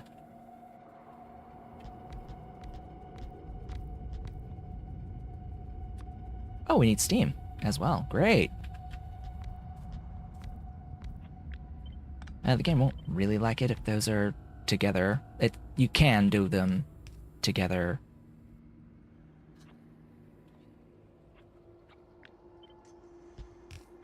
in most other cases. Not in this case at all. We do need the extra gap. Uh-oh. Dolly just threw up.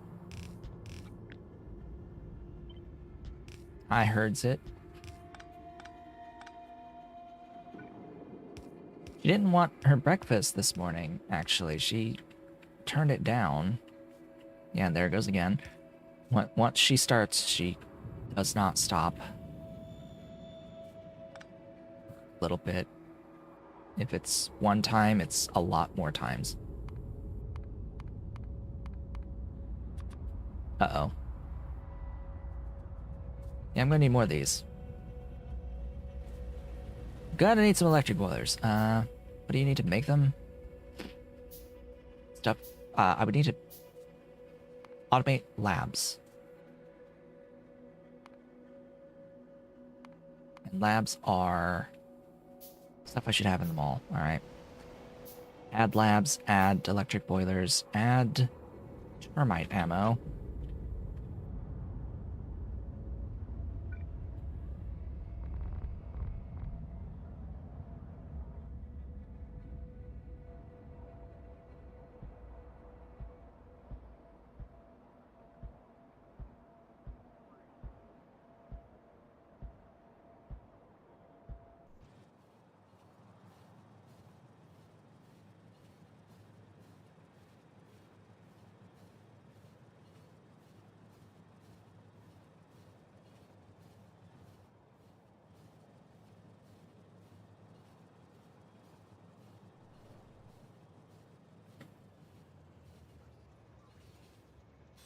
Oh yeah, we have been. Oh yeah, it like has just occurred to me that yeah, we have officially had more streams of the rail-based transition than number of streams it took to get to the rail-based transition. We have more than doubled the stream time at this point, which I said was exactly going to happen. I said that was going to be what was going to happen. It takes so long to get everything that was on the mall on the bus because there's a lot of individual things in the mall or in the bus. Like the bus is, expansive in terms of number of items that each should be on its own individual factory on the rail network at scale. Like there's a lot of things. There's a lot of things that need to get moved over, and it takes a really long time to do it at scale. So I am here to do this and to do that's going to use all my belts. Dang it. The nanobot termite ammo. You're not here. Where is termite ammo? There you are.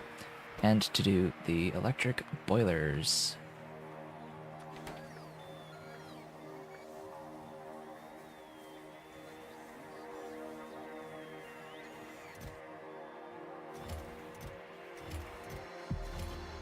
Yeah, it's lots of stuff. Lots of stuff has to get moved over, and it takes a while. It takes a minute or two. Million. I guess the other side of that is there's actually a lot of the area in here that I can delete now.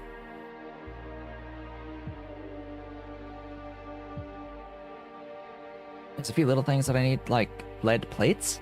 Did I ever do lead plate? I did molten lead and like solder and stuff. I don't think I've done the plates for lead yet. If I haven't, that's a thing that should be on the agenda. Yeah, see, molten lead was up there, and then I've not done the lead plates yet. But a lot of this, like the tin, the titanium, big chunks of the acetylene, the lead plates have to stay with whatever acetylene was needed to make them. The zinc can go, the sand castings can go, iron can go, steel can go, copper can go. soon enough the aluminium can go, all the glass stuff can go.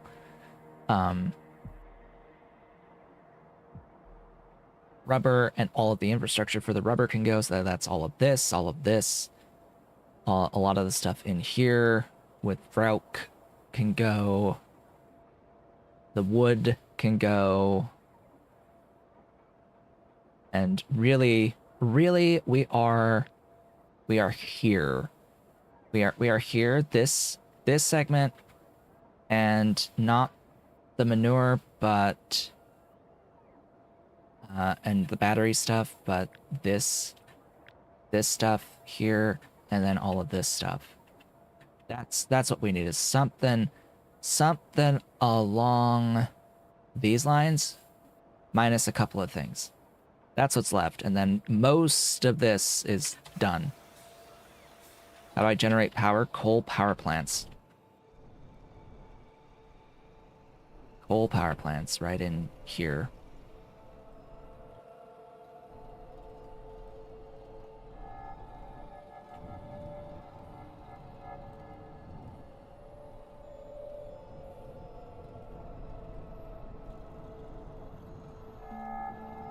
They heat up salt into molten salt, hot molten salt. And yeah, use that to generate power. Yep. Using the Omnimatter in coal power plants. Stacked Omnite. I'll add. It uses a ton of the stuff for each line.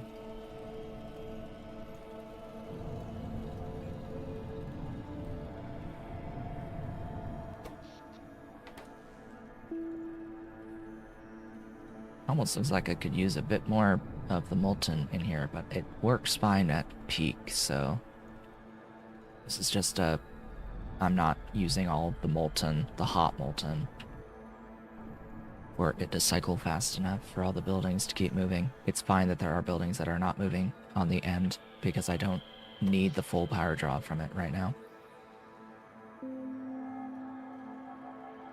And I have some steam engines and some fish turbines, but that's not the primary source of power. The primary source of power really is the high-pressure steam turbines from these coal power plants. I mean, yeah, I've got like a gig from, close to a gig, like a gig from the steam engines, but it's not really necessary. Meow? Dolly? You mad at me? How you feeling? How you feeling? Miss Dolly, are you gonna come up? Hey, Dolly, you gonna come say hi again? My girlie. I love my girl. No, she doesn't want to come up. She doesn't want to come up. She's just sitting over there, rubbing on my soldering iron station that I have off to the side. How's my girl? How you doing? You were throwing up. I heard you. There's messes for me to clean. Oh no. You ain't gonna come up? Ain't gonna go up? Oh, baby. That's a baby. Gonna go up? There's the baby. There she is. She came back. She's here. Hello, baby. Hi, baby girly. It's a girly. Yes, it's a baby. It's a baby girl. How you doing? How you doing, baby girl? You doing okay? You weren't too keen on your breakfast. Did you go and, like, forage, scrounge around old stuff on the floor that you shouldn't be eating? I think she did that. Or engorged herself on dry food. Hey, Dolly, get down from there. Where you going? Walking all over my printer. Walking all over my 3D printer. I haven't even used that one back there. I haven't even used that one back there. Enhance. Can we enhance? Enhance. There. There is a 3D printer back there, and she's walking all over my filament. Hey, you. Dolly. Rubbing that printer. Yeah, baby. I know it. I haven't made it move in a while. That particular one. I need to do some calibrations, I think, on that one.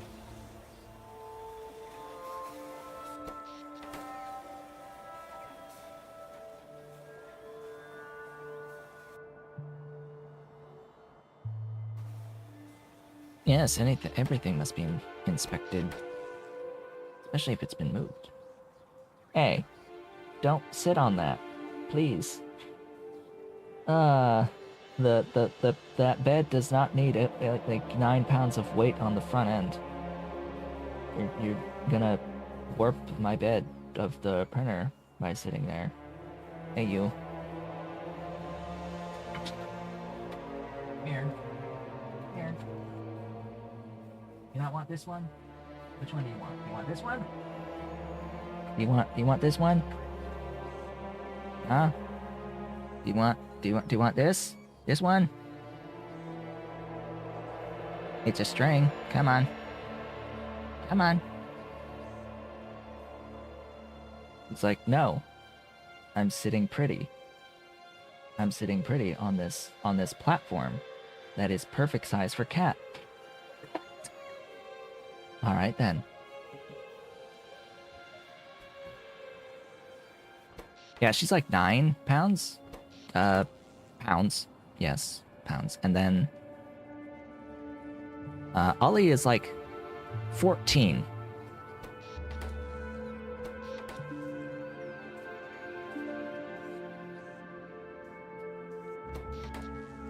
He's just built different. Alright, I think... Has this made any? Yes, it's made 4. Give... copper. And make more. I think that's enough. Let's get back. Okay, she has left. See, you just have to ignore her and then she'll leave. It's not fun anymore when you ignore me.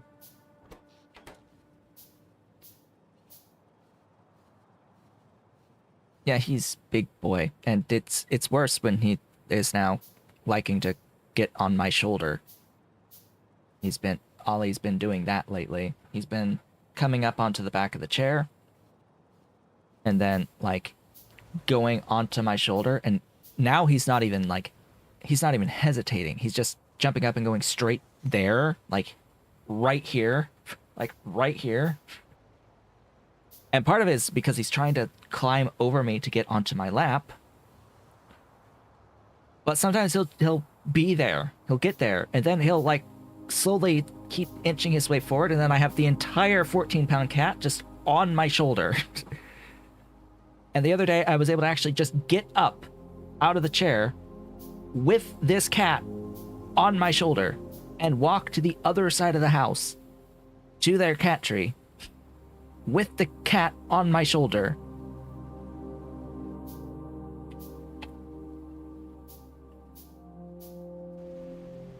Having to, like, sit, stand, and walk leaned like this the whole time. Like, lean fully over. And of course, as soon as I got up, he, like, dug his claws in, too. It was like, oh, thanks. Thanks for that pain. You know, those shouldn't be filtered.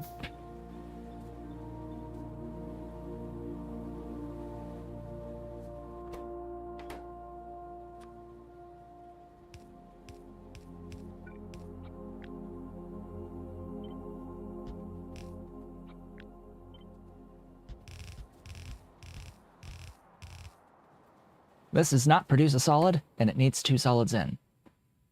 So You get one on each side.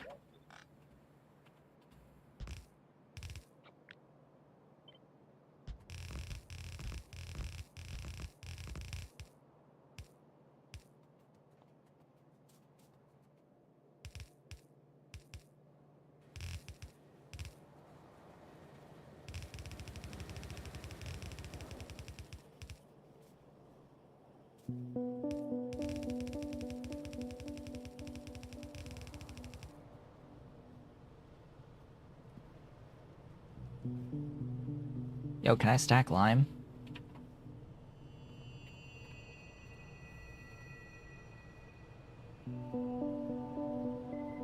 Yes.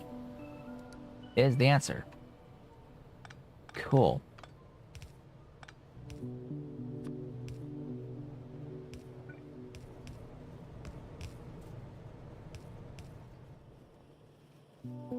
That saves a few belts.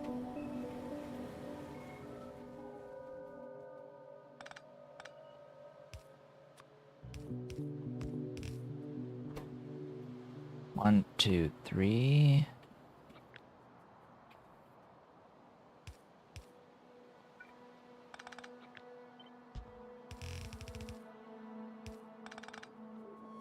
Four, five, six. It's the same amount of belt regardless, so I may as well have this here. Doubled. Doesn't matter if it's stacked or not.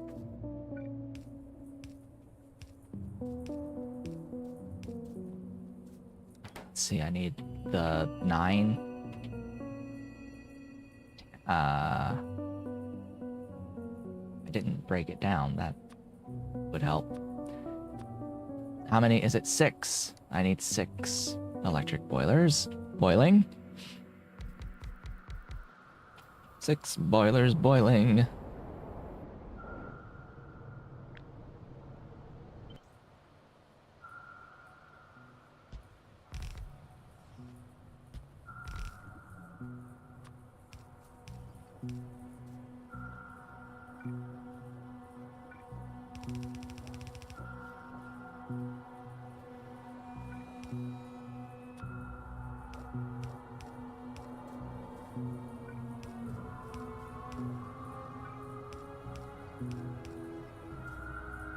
Phosphoric acid in. Oh, you're there.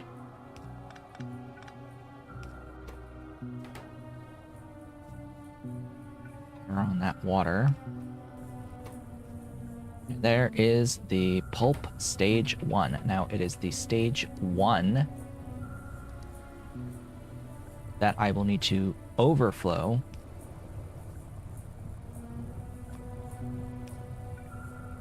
onto a train.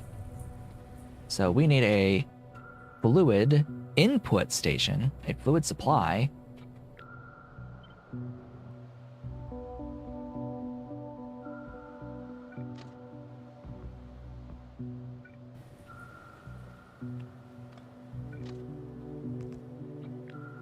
For the grade 1 pulp, for the pulp 1, and we need a fluid supply for the molten aluminium, because we're gonna be having here aluminium plates, molten aluminium, and aluminium pulp 1.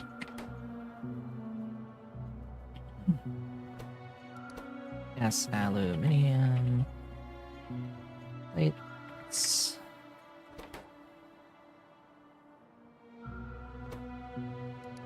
Yes, aluminium pulp 1. Yes, molten aluminium.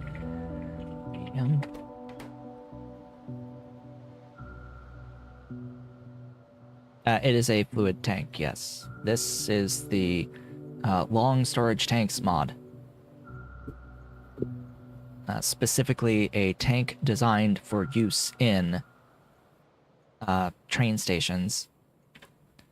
This is a size 2 tank, so it has the fluid ports to load 2 wagons.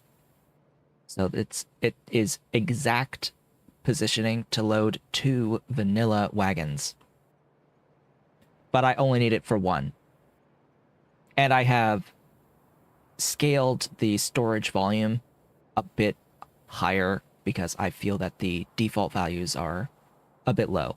The default values are a bit low, so I've made it more. They hold 400k of volume of fluids each now, which is fine for this. Why do I use 1-1? Because I don't need 1-2 trains. And because the trains will upgrade into 1-2 trains if I wanted them to at the advanced locomotive stage and at the superior locomotive stage. So the last locomotive that we get access to has half-sized wagons. And if I need to, I could easily add another one without issues in the late game.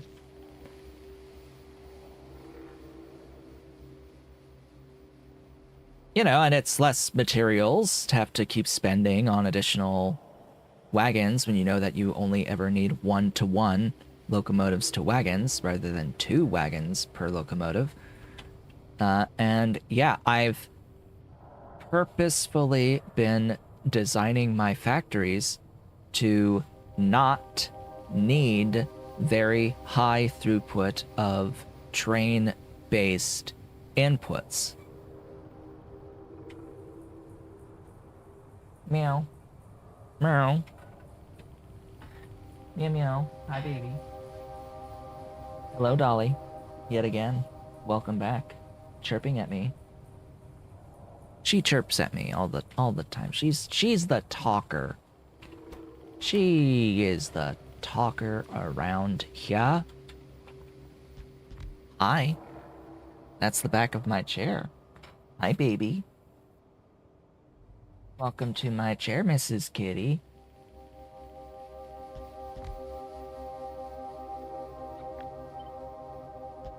Doop, doop, doop, doop, doop, doop, doop.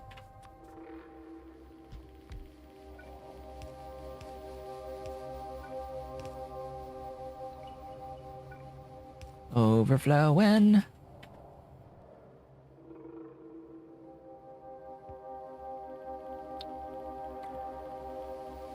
Okay.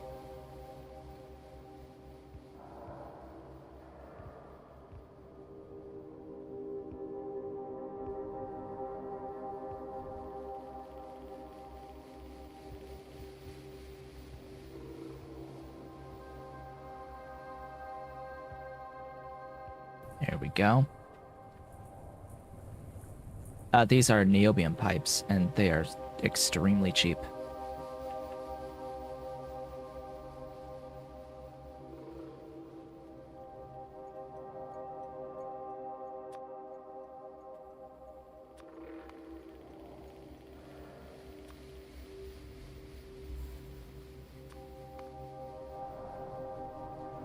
Yeah, niobium is not the same thing as Nextlit.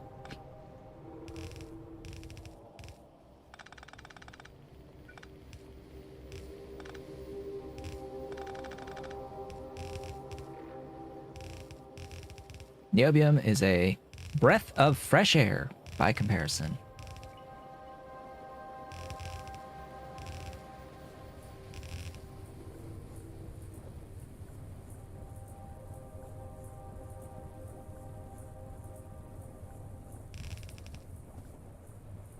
Yeah, most of the time we're making like less than a belt anyway. Like, alright, well, why then need anything else? Oh, also.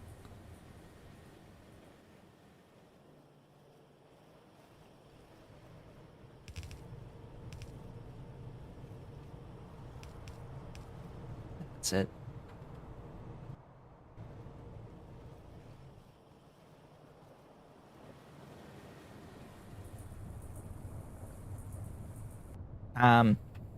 you know, this part has been the same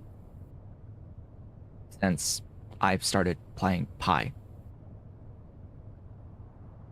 And this part is Omni, which is not Pi. So this part is Omni. All this other stuff here, this is normal Pi. And the niobium pipes, that's regular Pi. And it's been that way for a while.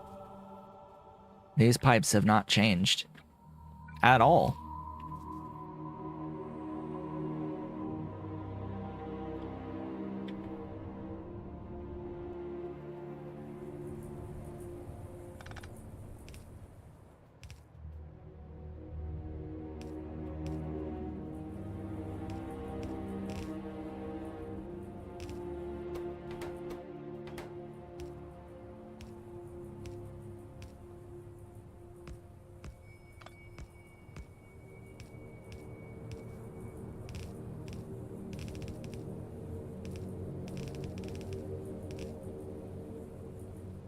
Oh, you forgot how they looked.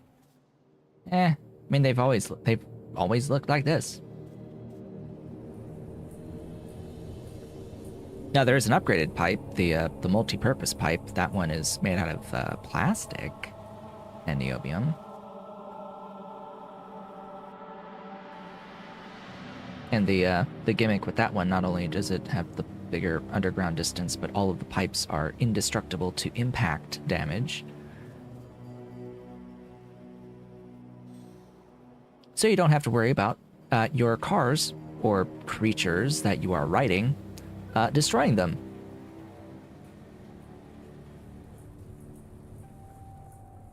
But these are the prettiest. Yeah, these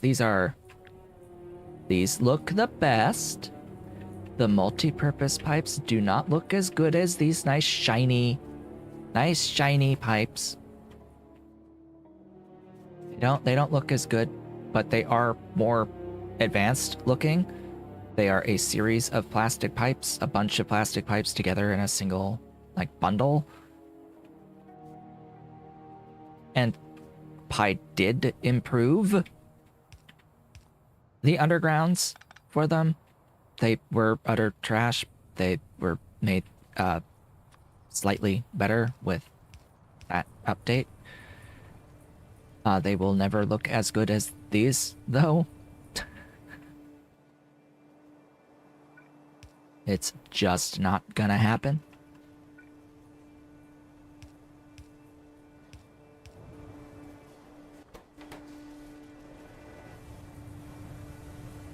Buzzing. These electric arc furnaces buzz. It's like a lawnmower going.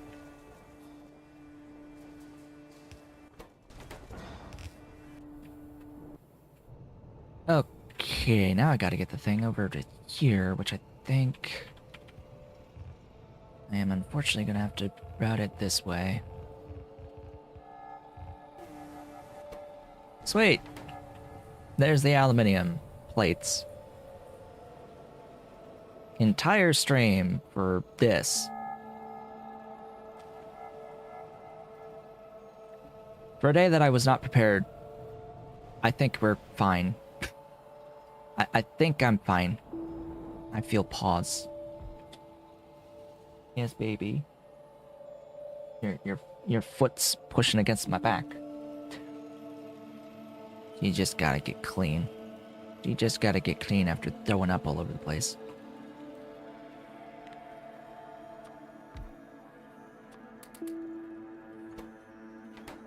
Oh yeah, I need 2 more. Duh. Dugga ba dubba. Ba ba. Ba ba ba.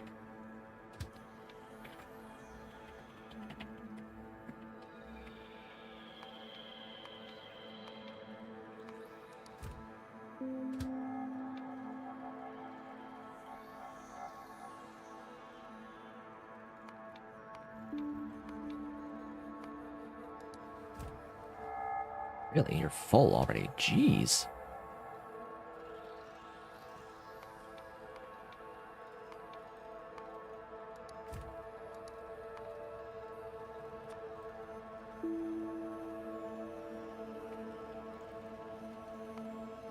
Eight.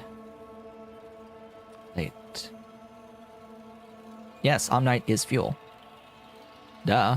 Did you not see the coal power plants being supplied fuel by Omnite?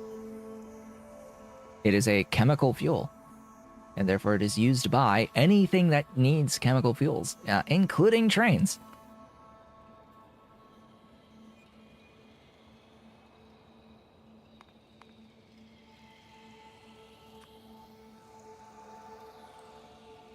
Yeah, fuel. It's a fuel. Burnable fuel.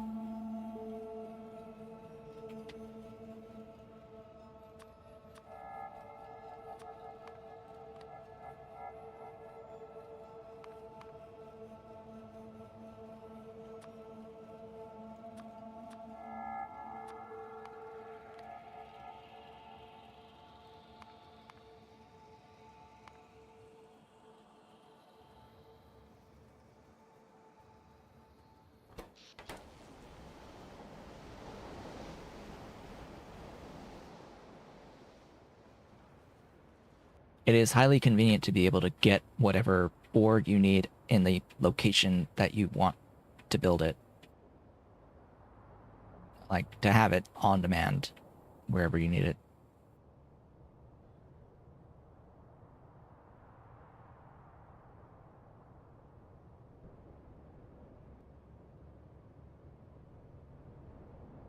Come on, let me through. I would say that in its totality, the standard Pi would be more difficult. But damn, that nextlet change is brings it pretty close.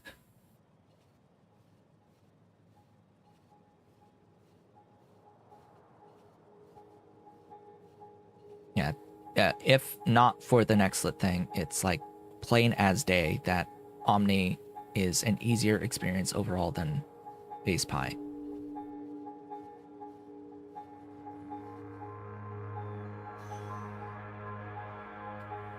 Yeah, I've had this discussion multiple times. I've had this complaint with the nextlet multiple times. The nextlet thing, it just kills the game in the mid game, early mid game. It completely kills it.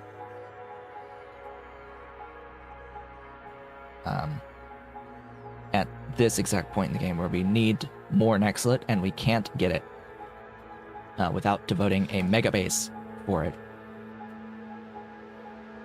Like, you need a mega base scale of base to get the amount of nextlet that you need for just the nextlet part. And that's not happening. It's a waste of my time to do that. But I still need nextlet, so something has to change. Because I'm not going to spend 100 hours to set up a nextlet. Like, no. No, thank you.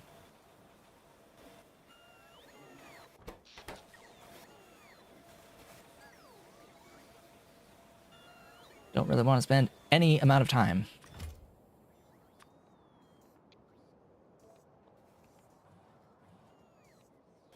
Finally got that termite ammo coming in.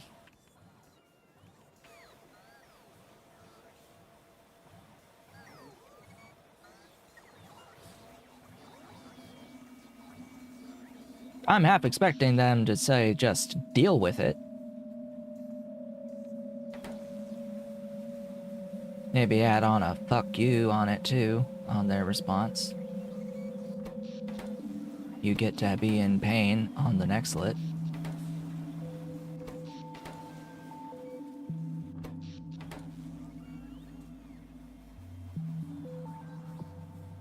It was your choice for playing Pi.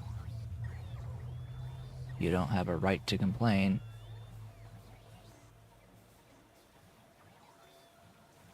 The most likely attitude.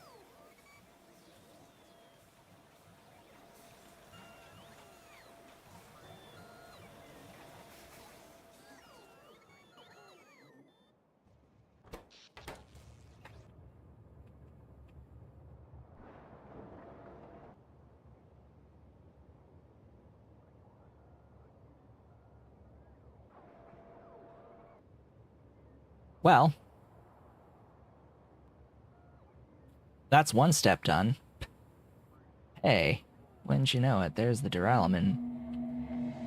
Do I have a smelter? Well, I do now.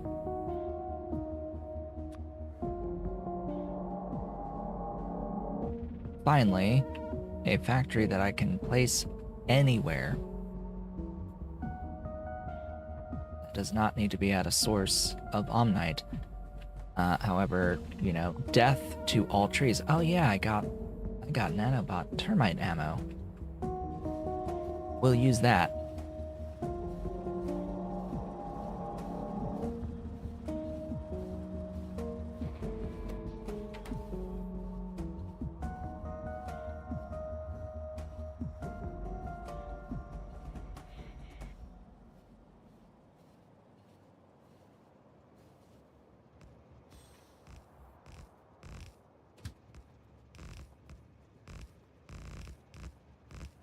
Tell them that logistics science is essentially unplayable without a solution to NextLit outside of the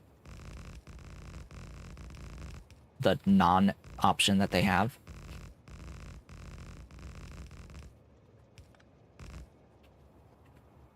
Like that their non-solution is not good.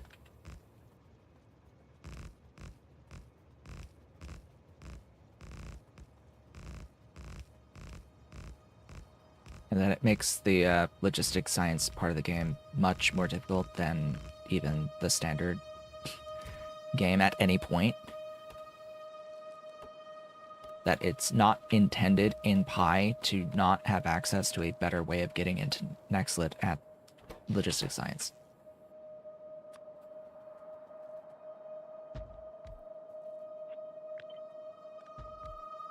So they need to add in a way of getting in, like NextLit or additional NextLit or at logistics science.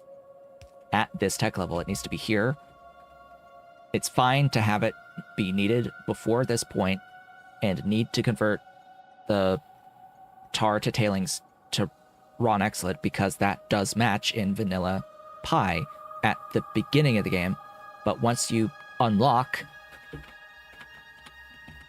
NextLit processing stage 1 at Pi Science 1, you can mine it, and that's when it gets better. So at Pi 1, you're supposed to have a better solution.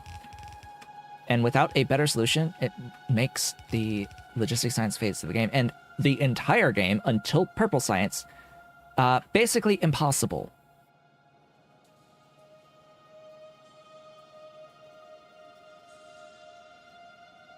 It makes getting to purple science, which is the only other way of getting into NextLit with Omni, an impossible task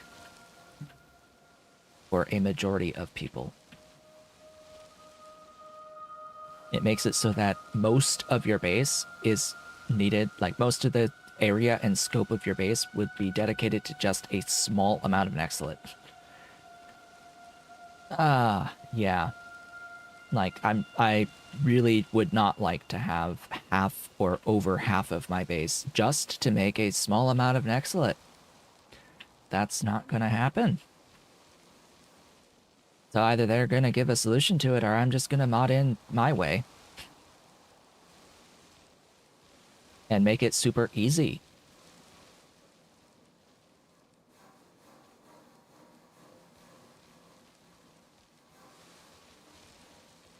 And if the response is that they're working on it, well, too bad.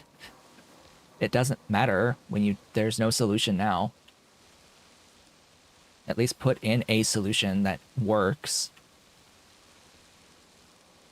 And then change it later.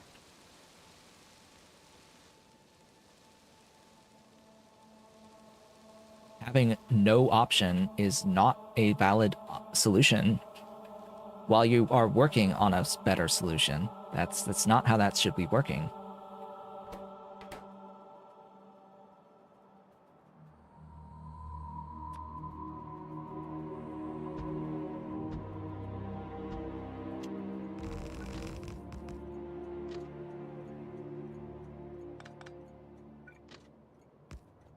Oh, really? Okay. Like, why are those commentators not placed? I also placed this too close.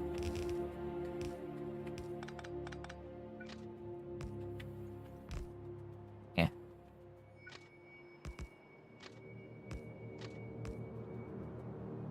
Sand castings.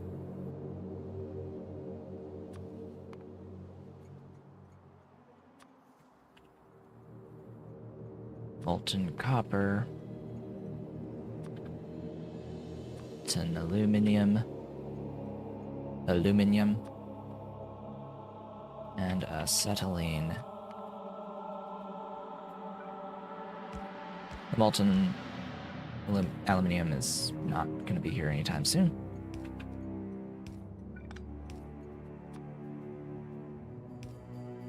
Copper.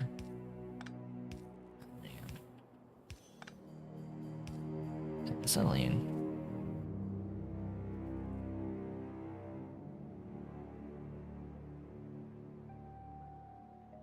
Exhibit A. 925.83 megawatts to make 1 nextlet plate per second.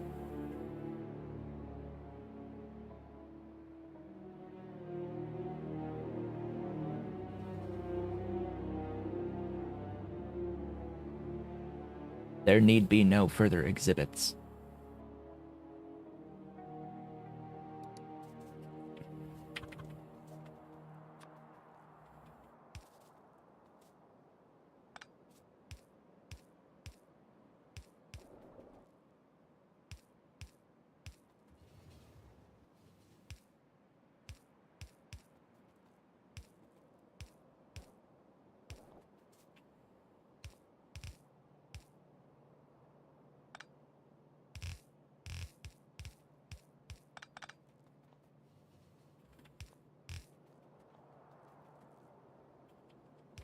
And yeah, at this phase of the game, we do / will need few more than 1 per second.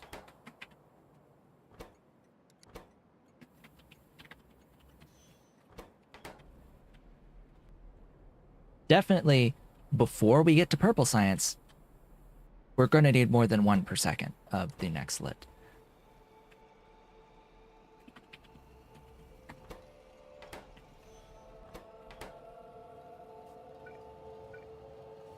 Hey, derailment is moving. Huzzah!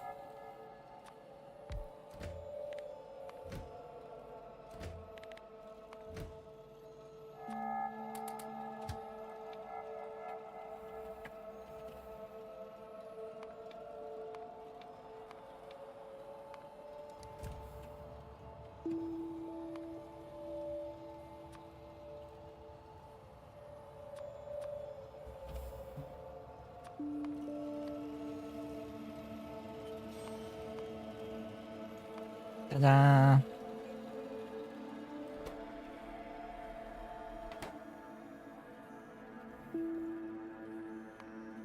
Ah, yes, it was specifically for 5 per second, so I want you to hold a few more.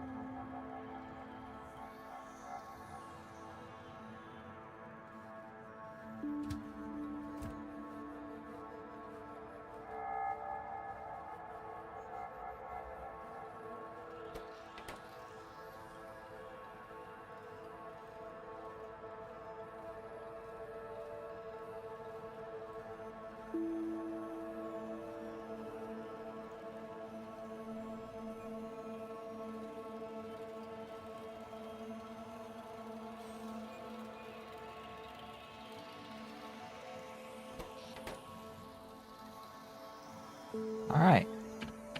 Cool. So now that we got through the main parts of what I wanted to get done, what are the next steps? So we'll get to spend a little time here now that we're towards the end of the stream, discussing what the next steps shall be. Vitroloi and the iron nexlet antimony special alloy. Those are the next two things. They happen to be the two things you need for intermetallics. And in order to do that, first, actually, I need nickel. So I need the nickel on the trains, and then I can set up the... Oh yeah, and I need nexlet. There it is. Nexlet. Hey, there. Right there. And yeah. Nexlet's going to be used for more than just this, so... And this is not the scale in which I need this, by the way. I need multiple items per second of this iron nexlet antimony special alloy in particular. I need more than one. Grand scheme for this point in the game, this phase in the game. We need more than one, and it is 1-to-1 with nexlet in its demands. And as we saw, one nexlet over 900 megawatts, closer to 1,000 megawatts per unit per second.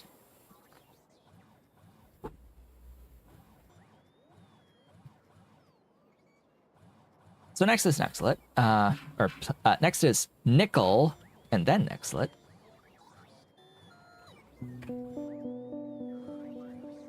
Nickel at scale. Ideally. Don't know how much ore it will need, but we'll see. Process the grade 2, process the rejects, process the ore. 19 ore, wow, that's not that bad. So it's not that much syngas for this.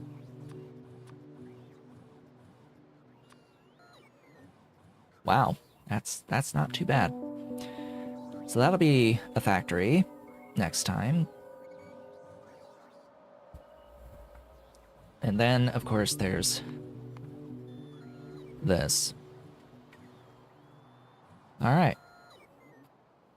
Shall I do it now? I'll have a look while I'm talking here at the mod. Have I extracted Omni 4137? Is that the current Omni?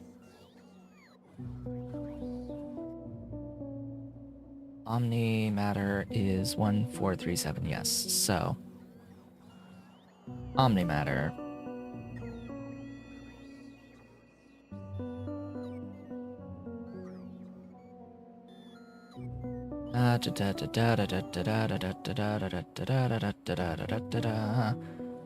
Omnimatter prototypes. Compatibility. ICP updates.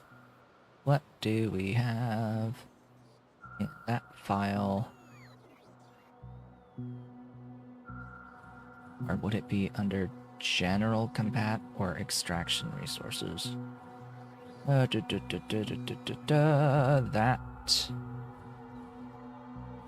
Yeah. Alright, that's interesting because, you know, Bob's already has zinc and nickel in it. So they don't really need to add those as part of the... there you are. Hello. So... Nexlet's from technically coal processing, yeah?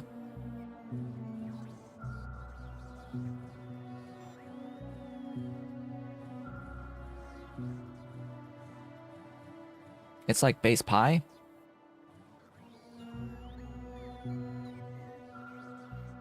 Nexlet is not in the file at all, even in the comments.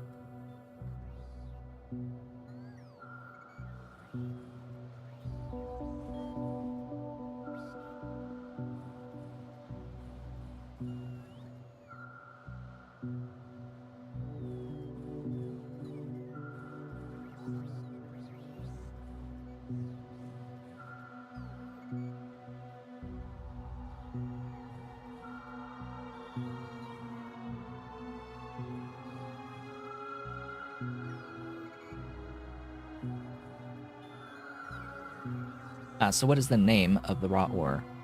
Or the raw nexlet? It's raw nexlet. Is it raw dash nexlet? Let me...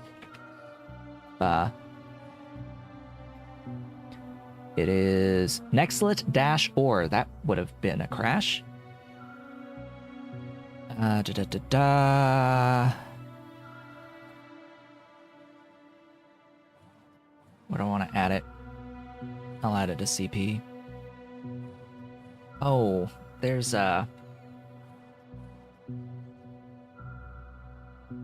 tech requirements. I'll need to... I don't think it'll just work off the bat. Unless that's the number.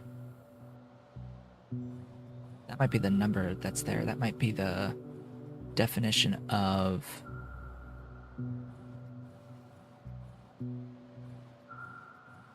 which tech level it unlocks at.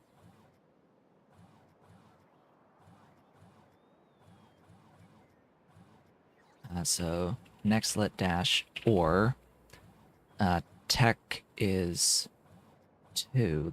I think it's 2. Hold on. Let me look here at borax.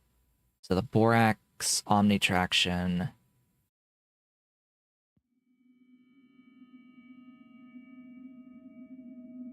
This is probably a process that'll take a while, because I have to,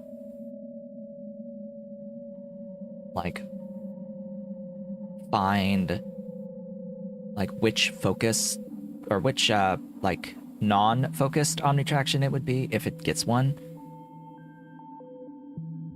And add in, like, the actual output ore. So this unlocks at Tech 1, and then niobium. See, crude niobium of refinement. This is also a Tech 1 for the refinement, but the omnitraction for the focused omnitraction is a Tech 2. So that, I don't know what these numbers mean at the end, but anyway. I'm going to try adding nextlet. So there's also this general compat. What does that do? Nothing relevant. It's pump jack stuff.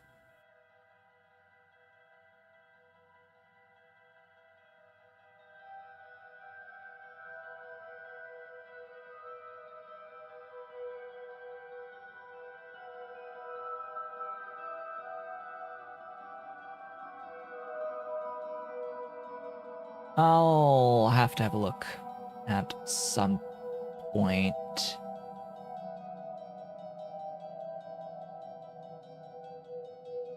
Like right now after the stream, for where they define the various omnitraction recipes.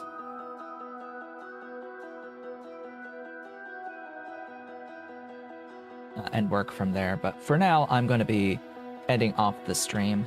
When we come back next time, I will try to have a solution for the nextlet so we can convert Omnite into nextlet, or it'll probably be cheaty, but you know what? Screw them.